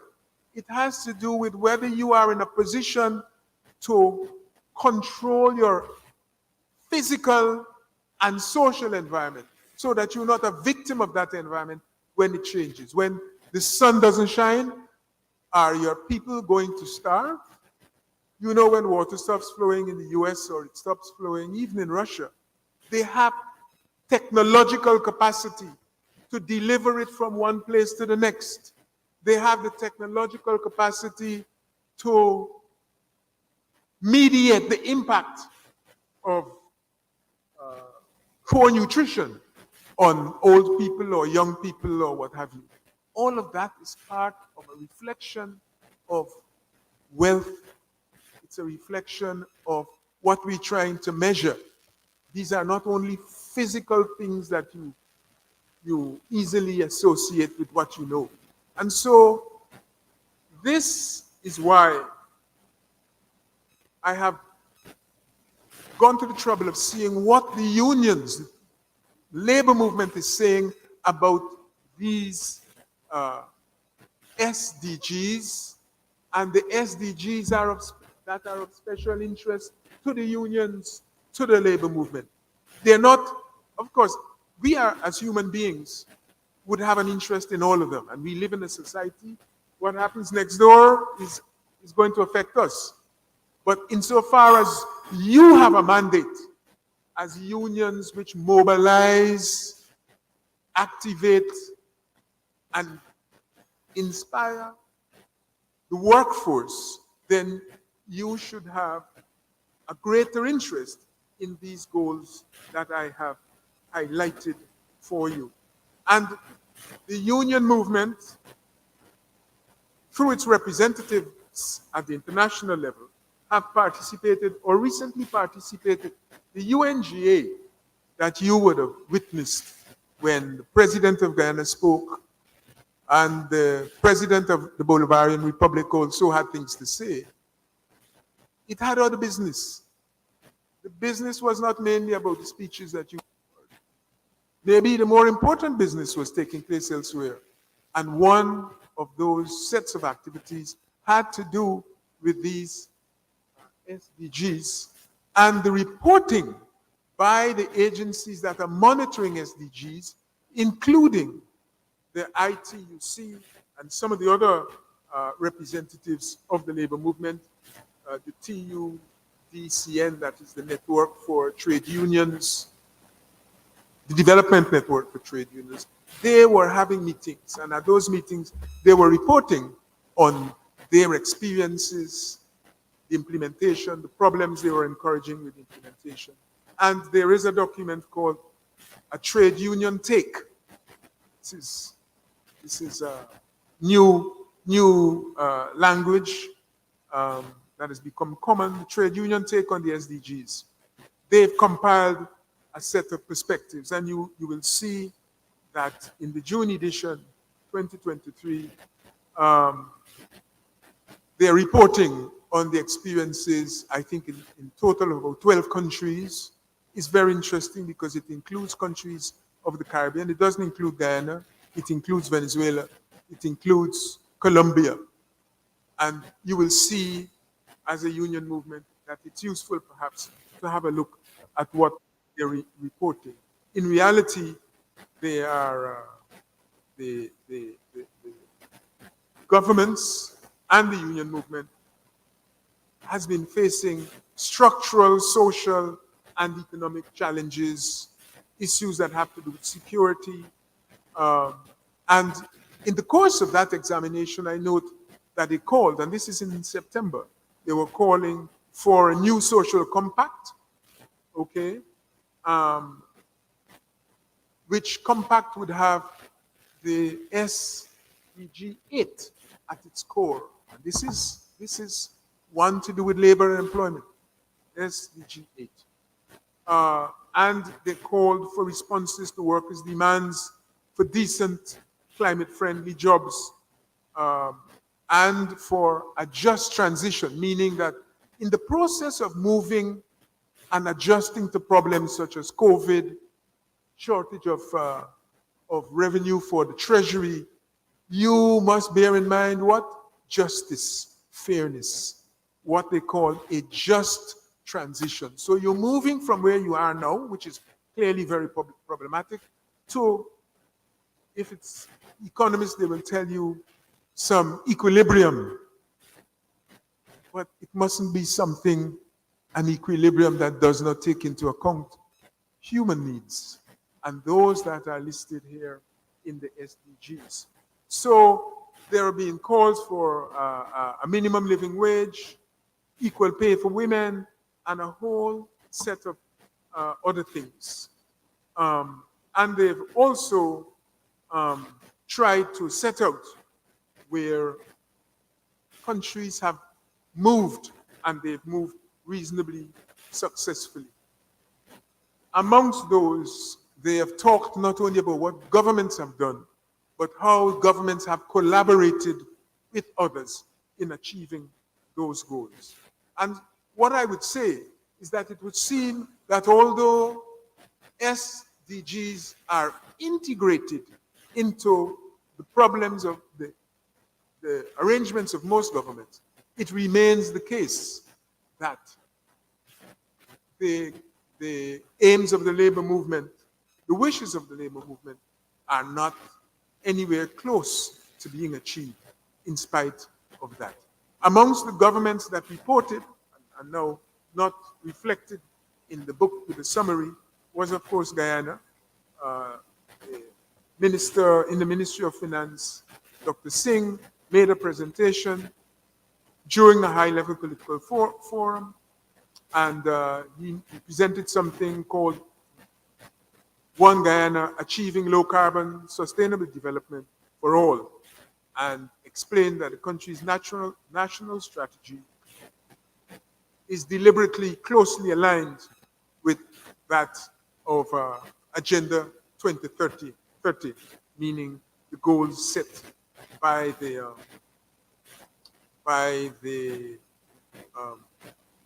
SDGs, SDG initiative. And he highlighted that we've made significant progress in attaining the Sustainable Development Goals. Government has worked aggressively on arranging. I don't want to catalog these for you. I'm sure the minister and his colleagues will do that. But I just wanted to say to you that governments have been reporting. Sub-agencies, such as the trade unions, have been reporting. What you have to do as trade union members and as a grouping as important as the TUC is what? To make sure that when the reporting is done, your inputs are in there. Your inputs are in there, because if your inputs are not in there, you cannot get feedback that will call for changes or improvements. I hope that's making sense to you. So that is what occurred in September, and I want to say, I know that I need now to try and wrap up, that there have been many challenges faced by the countries that have reported, and the unions have reported on some of those. Guyana has some peculiarities arising from its geography, population distribution, problems of fractiousness at the political and other levels and so forth, and the fact that educational reform, for example, is not what it should be, and dispersal of the populace and availability of funds affects that. I want to say something about what has been happening in Guyana recently, which should trigger some movement by the, pardon the repetition, by the TUC and its associated agencies in terms of fashioning its strategy. I'm saying that in the 2 or 3 decades since the MDGs had been launched, there have been very many significant economic, political, and even physical changes taking place in Ghana. If you walk the streets, you will see that. They're not all about fancy new houses. They're not all about fancy new houses. And I like to tell people, when I was a child, maybe I shouldn't go that far back. Maybe I should say that in the 90s, a street like Norton Street, to which I came as a child, or Princess Street, where I spent many happy hours as a child and even as an adult. Although I don't want to speak about that. I fear that your General Secretary is about to embark on that when he made mention of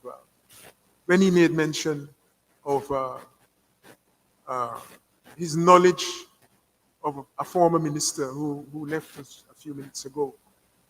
Those parts of Georgetown have been transformed. Maybe you live here, you don't notice. As you go east along those streets, they have been converted from an area of middle, and lower middle income groups of Ghana to virtual slums. I myself would be very reluctant after dark to walk at the eastern end of Norton Street, let alone of Princess Street. And one of our gold miners, whose wife was a former minister, stopped on Princess Street to take a phone call a couple of years ago and set off, when he finished the phone call, with a broken arm and broken ribs. The country has changed physically, socially, as well as income-wise. And we have to bear that in mind as trade union members. And I'm saying that the fallout from COVID has had many consequences. We've known and talked about those in terms of employment, changing patterns of employment, loss of jobs by certain people, and certain skills, and the ability of governments to meet basic needs requirements. But what seems to have been forgotten sometimes is that we need to focus on human-centered recovery. It's not only financial recovery, but human-centered recovery and resilience. And need to pay attention to a whole set of measures. In Guyana, there have been marked changes in the level of inflation, which has, of course, implications for certain categories. If you are on fixed incomes, if you are public servants, if you are not vendors in the street, then you're likely to be on fixed incomes, and in the face of inflation, fixed incomes mean lower real incomes, lower purchasing power, a lower capacity to buy and to pay for the necessities of life. So when a government deals with its populace and its incomes policies, as the economists would call it, don't do anything about prices, doesn't do anything about interest payments, interest charges, but you try to restrict incomes, salaries, or wages of certain groups. It has implications for their position, the hierarchy. It has implications for income inequality and disparities. And therefore, I'm saying it has implications for your capacity to recruit and retain skills and the non-skilled, because Guyana finds itself, notwithstanding what is being said, with a very high level of out-migration, emigration, notwithstanding the rates of growth, 40%, 50-odd% rates of growth of GDP. People are leaving. That is so. And it means that you have to bear in mind or look at the causes of that phenomenon.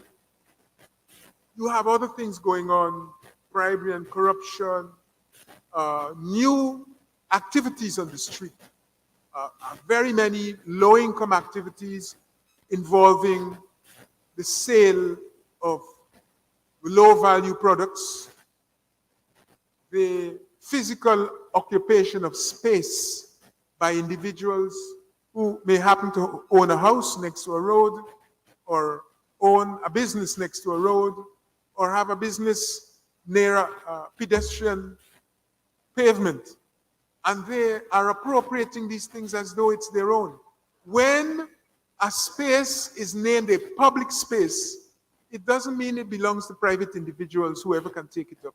It means that it should enjoy free access to the public. All members of the public are entitled to use it without exclusion. Instead of that, we see increasingly people pay taxes, you rebuild Sherry Street, and you wake up a morning and find that the entire pedestrian walkway of Sherry Street, from the public road to Mandela, are taken over by the owners of cars or buses. No, I didn't say ambulances, and other things. But that is an appropriation. That's an appropriation of public property to which people have no right.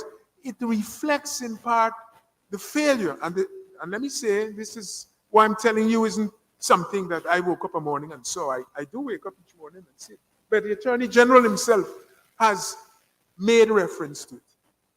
But we are a country where we seem not to realize that governments have responsibilities. When you see things that are wrong, you have a right to remedy them. Pass legislation to fix and to ensure that the regulatory and police authorities enforce. And, well, this isn't a peculiarity of this government, but we've seen in recent times to be afraid to exercise our rights as citizens, as persons and officials who are operating on behalf of government to protect the interests of everybody. Instead, we leave it to look after. We seem to not realize that we are enhancing the interests of a few. So you have a large number of informal activities taking place, as I say, on pavements, meaning less NIS collection, meaning less regulation, meaning that when you go into quarantine, Port Morant, on a Friday, you will know that thousands of vendors are on the road there, including those from Georgetown. And you ask yourself why? They go there because they know that the regulatory authorities will not be going there on Friday or the weekend. So they can sell you whether it's medication or food that is really illegal for them to sell to you. You have, with the growth of these informal activities, a deepening and widening of illegal activities. And as illegal activities become more common, people treat it as their right. It happened in respect of Merriman's Mall. 2 people go on Merriman's Mall, and the next day you hear all the newspapers and all those who can write letters saying, but they are poor people, what you expect them to do? They have to eat. But their eating was never intended to be via processes that cause pollution of the drains, dozens of people living and using facilities that are non-existent, that endanger the health of the general public. We are in a mode of existence where people believe that they're entitled to things that they're not entitled to. Your rights stop where they affect mine. Your rights stop where they affect mine. So all the illegality and so forth that is becoming common affect the quality of our lives. And for that reason, you perhaps can understand why it is that some people get so aggravated when they come to speak about the public service. The failure to pay attention to the public service. To the extent that you don't do that, you will find that these things become more common and they become more brazen. There are many such things have occurred, but I just wanted to draw to your attention some of these. The arrival and establishment of businesses by foreigners. And I'm not really thinking about Venezuelans, but even by investors on our behalf. So you have the oil and petroleum companies operating in Guyana. And some of the contractors are retaining and employing Guyanese, first by giving them less favorable contracts than foreigners, including Caribbean persons, giving them pay that is less favorable or less generous than others, including Caribbean persons, and trying to forbid them from communicating differences in emoluments to others. In other words, people have complained that they've been threatened with termination if they show somebody else their contract or report to somebody else that they're being paid less than they should be paid. These are abuses, and we have arrived at a situation where those abuses have gone too far. The abuses have gone to the point where I believe, and again, I'm not expert in these matters, but the question of health and safety, just to take one, that traditionally in Guyana was an area that we were quite strong on. I had a Ministry of Labor, Health, and so forth, paying close attention to these things. And today, apart from the mining collapses, which is now old hat, so that when two men die, nobody worries, or children die, nobody worries. You have men that are trying to demonstrate their manhood by trying to build higher and higher skyscrapers. But they're building the skyscrapers without making provision for the safety of the workers.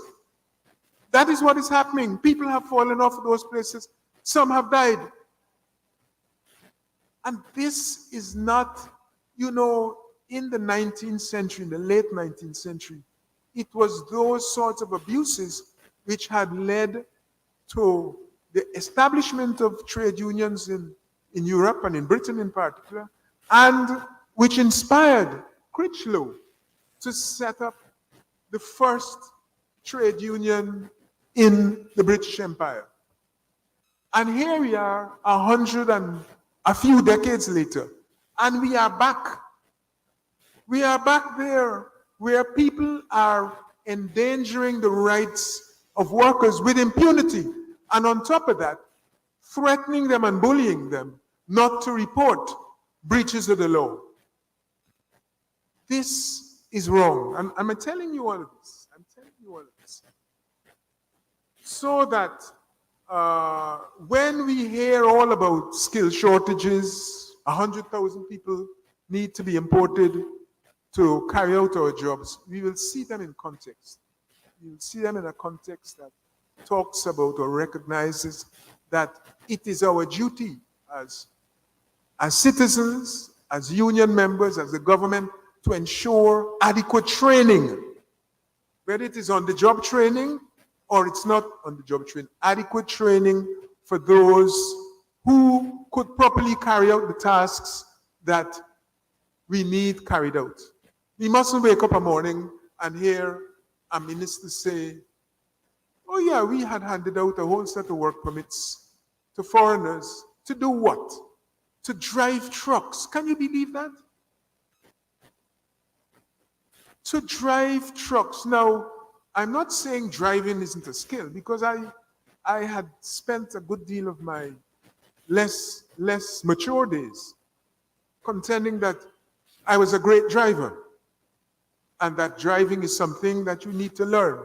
But you are in a country where probably 8 to 9% of the people on the road with motor vehicles, never mind the new electric bikes, motor vehicles that are lethal weapons, 4 wheels, a petrol engine, and the capacity to kill several people in one swoop.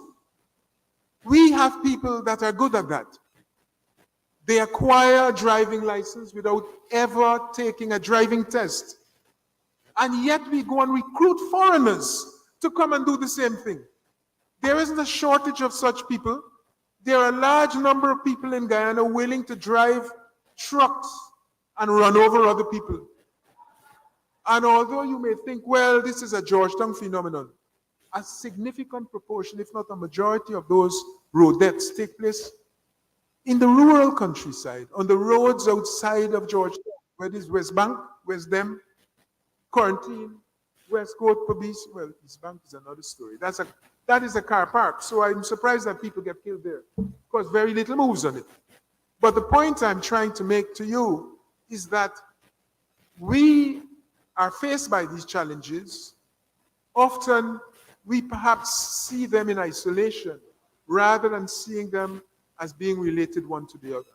And to the unions, to the Trade Union Congress, to the Trades Union Congress, and other entities I'm seeing, you have to bear those things in mind, especially those specific to Guyana, but also bear in mind what is happening elsewhere and what they're calling for. I know that you pay attention to those, but I'm saying as regards these things that we get up in the morning and complain about, in addition to electricity, you have to find a plan B.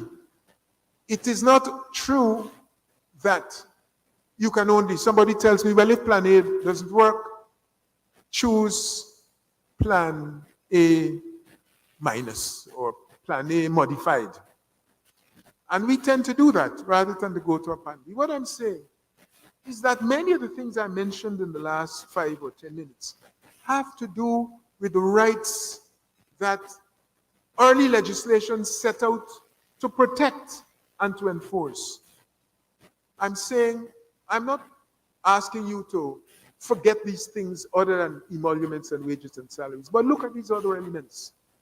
In looking at these other elements, you can demand attention be paid to them. And I'm wondering, and I'm not an expert in these, a long time since I left Birkbeck and paid attention to labor economics. It was never labor laws, but the economics of labor. And now that I'm reflecting on them, I'm asking myself whether the challenges faced by, whether it is our fishermen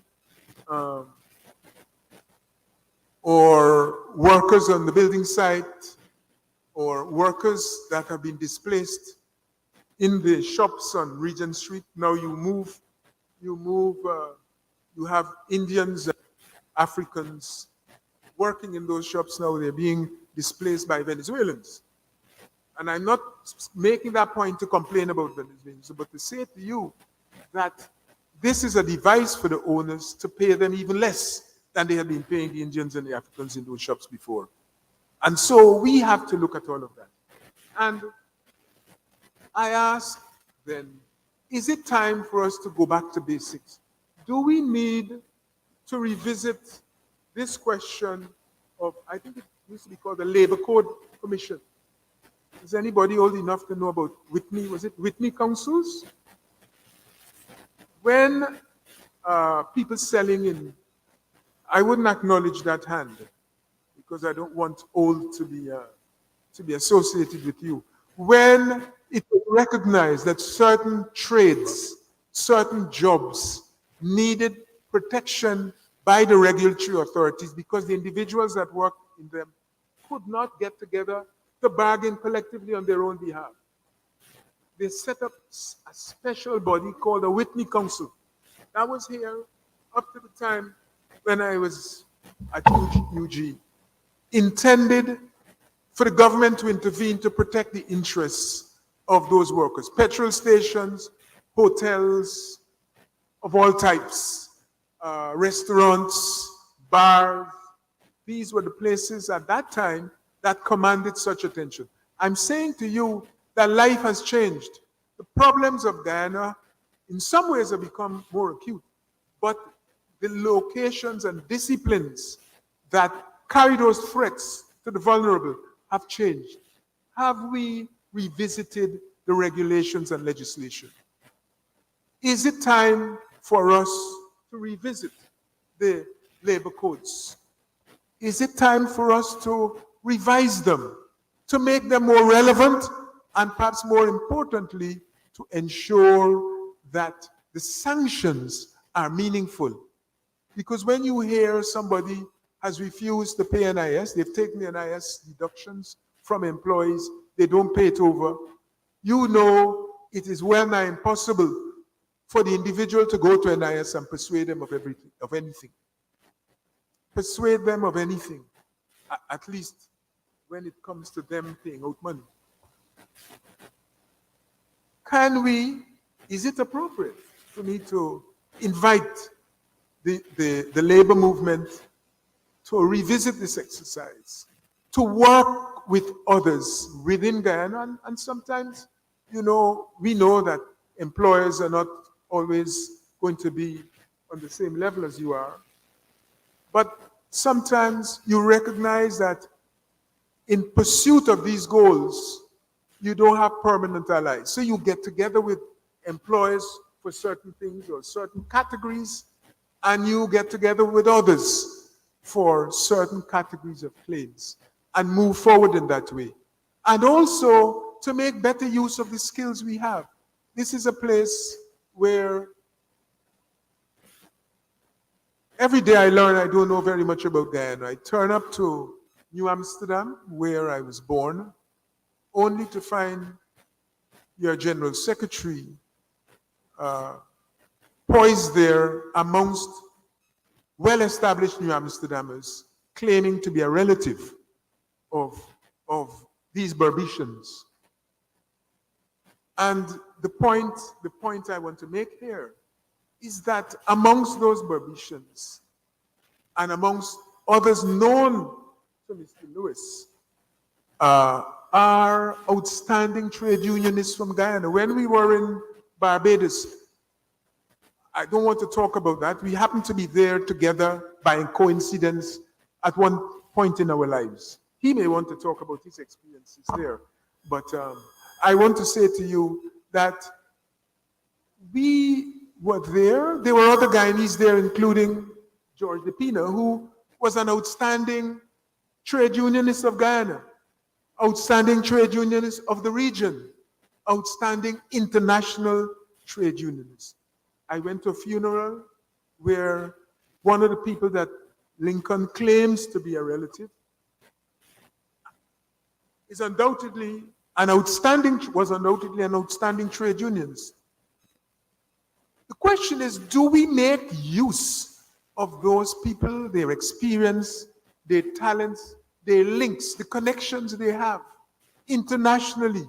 Some of what I want you to take would require assistance from the ILO, for example. Yes, you, as members, would know people in the ILO, but some of those who would have worked for Barbados or elsewhere in the world can get together with you to approach these agencies to bring challenges or problems to their attention.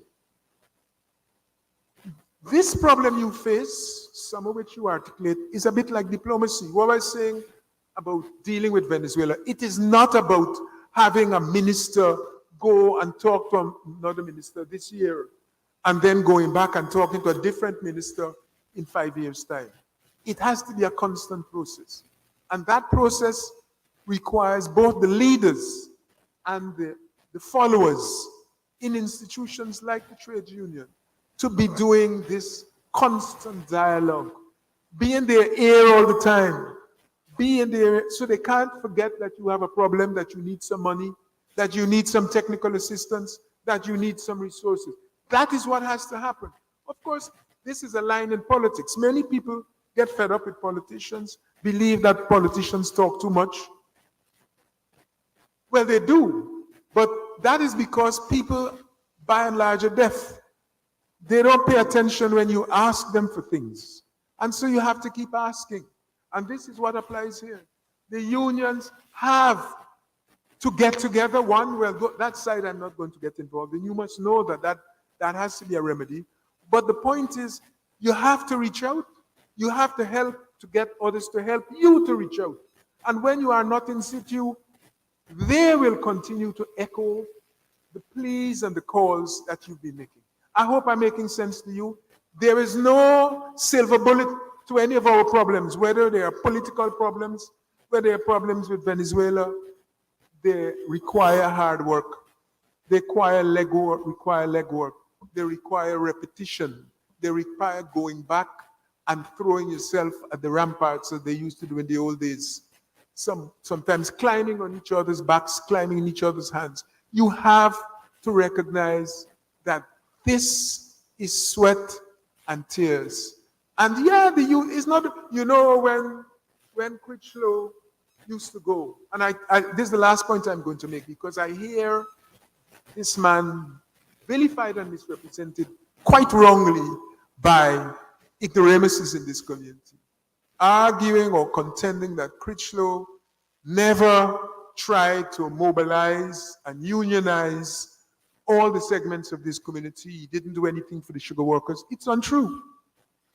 And those of you that are old enough, I'm not old enough, but there was a time when if you attempted to enter Linden as a trade union activist, you could find yourself in the lockups or worse. That happened in the time of Critchlow. It happened in the time of Critchlow. So yes, you may have problems as trade union members, as trade union leaders, but that isn't the worst that could happen to you. Worse has happened to your predecessors, and they were able to overcome. So I invite you to do the same and to mobilize all of us. I'm not saying it's your work alone.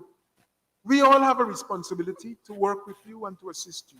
And so it has been my pleasure to deliver this piece to you.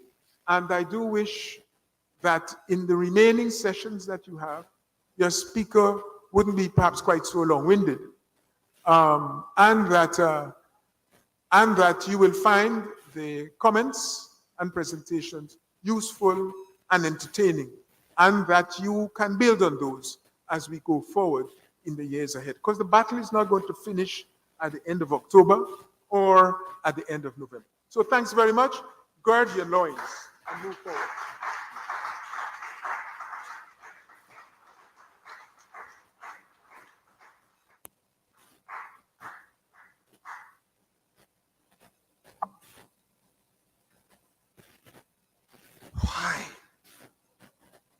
I think we can give Mr. Greenwich a better round of applause for that.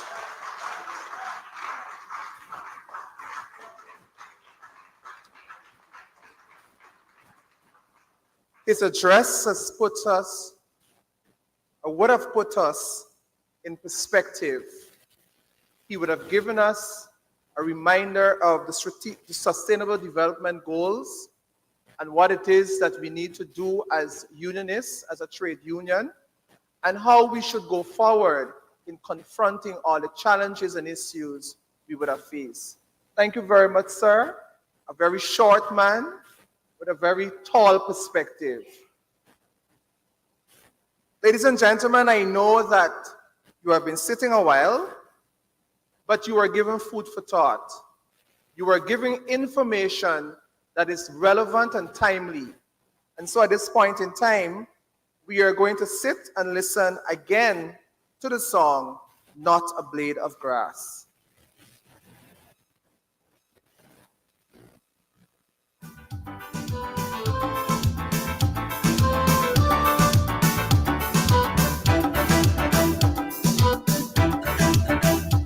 We are a peaceful people, struggling we struggle, and we don't look for trouble, just ask around. But when outside faces from foreign places talk about taking over, we ain't backing down. No, we ain't giving up no mountain, and we ain't giving up no tree, we ain't giving up no river that belong to we. Not one blue sake, not one rice grain, not one for us, not a blade of grass.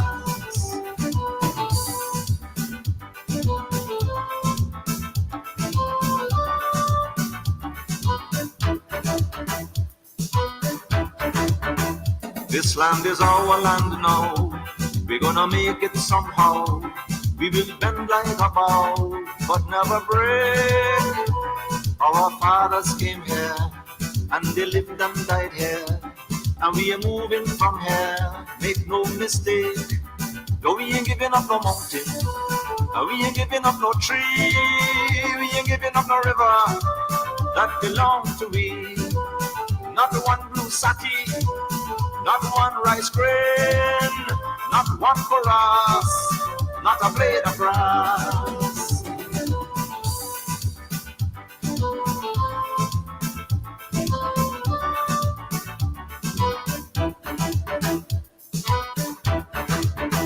We love the open country of the Rupanuni and the Essex River, daytime or night. Though we criticize it, this is our home, we love it, and we mean to keep it. We have that right. No, we ain't giving up no mountain, no, we ain't giving up no tree, we ain't giving up no river that belongs to we. Not one blue saki, not one rice grain, not one for us, not a blade of grass, not one golden apple, not one jamon, not a drop of water from the farmer room, not one sherriga, not one mommy, not one guinea. Thank you very much, DJ. At this point in time, I'd like to invite Brother Ian Andrews, who will take us through the vote of thanks. Let's put our hands together and welcome him as he comes.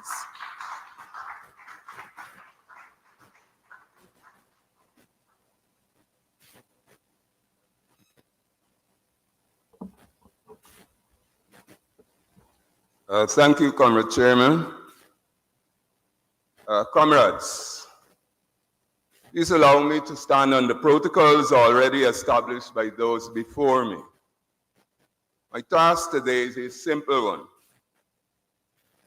which is to express thanks to every person that attended this opening ceremony. However, it would be remiss of me not to make a few specific acknowledgements. Firstly, I'd like to say thank you to Comrade Hamilton Green, former Prime Minister, former Mayor, who also has a long list of accolades that qualifies him at this time to be an elder statesman. And the youngster will be having his birthday tomorrow, so I will give him happy birthday, Comrade Green. Thanks to Comrade Henry Jeffrey, former Minister of Education. Thanks to Comrade Carl Greenwich, give the feature address. I guess we would have learned a lot from him, former Finance and Foreign Affairs Minister. Thank you, sir. Dr. Simpson de Silva, this is a minister that we hardly ever remember that he was. And one of the youngest ministers, I think, in the history of this country. He was Minister of Agriculture. And it would have indicated to me at the time, the leader that was there, and a lot of interest in youth and youth development. Because at that time, there was also a vibrant YSM. I'm not saying there isn't one now, but it was vibrant. I also like to say thank you to Comrade Roysdale Ford, Senior Council, Member of Parliament, and Shadow Attorney General. Thank you, sir. Also like to say thank you to Comrade Vincent Alexander, the Chairman of the Burnham Foundation. It's a foundation that is very close to my heart. Also like to say thank you to Comrade Dennis Miller, the Deputy Mayor of the City of Georgetown. Thank you, Comrade Miller. And I also like to say thanks to Comrade Ubraj Narain, former Mayor of Georgetown.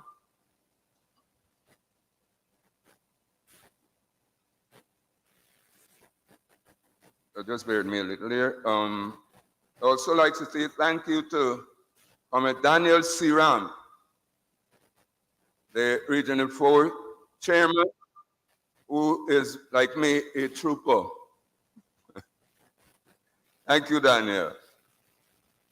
I also like to say there's some persons who are very important. There are some persons who we love to hate.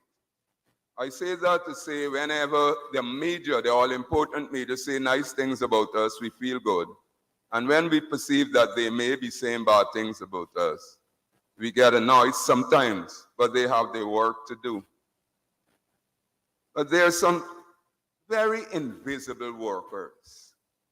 These persons, you hardly ever know they're around. But they made all of this that we are enjoying here today possible. And over the couple of days to come, they'll be there working. So you invisible workers, you know yourself, and I say thank you very much. Finally, comrades, if I fail to mention anyone, it's not that I find you less important.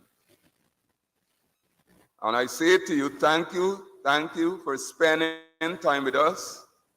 And I hope that you enjoy a pleasant rest of the evening. Thank you very much.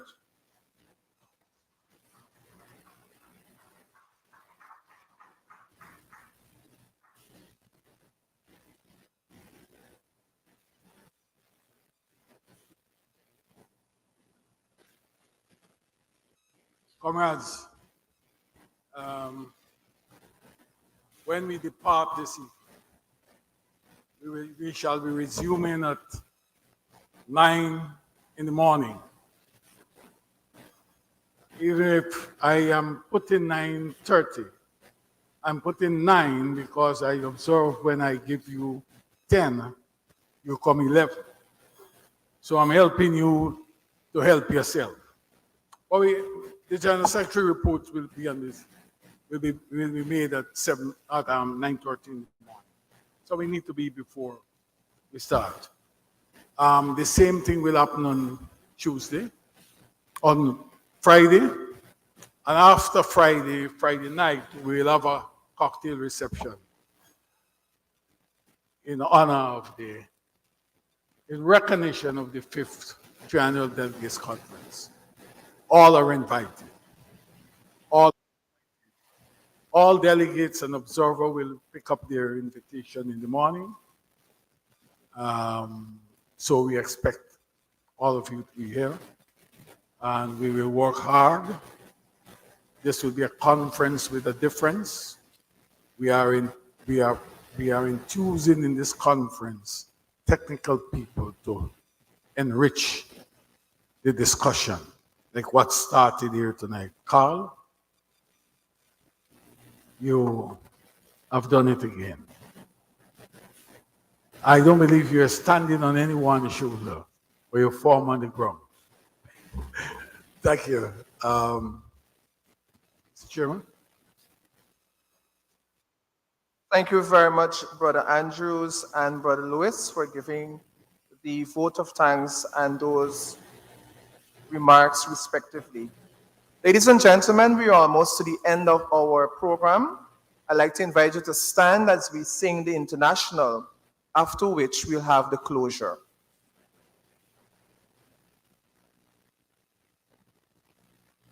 The words of the International, they're printed on your program, and it's on the inside of your program.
solidarity forever,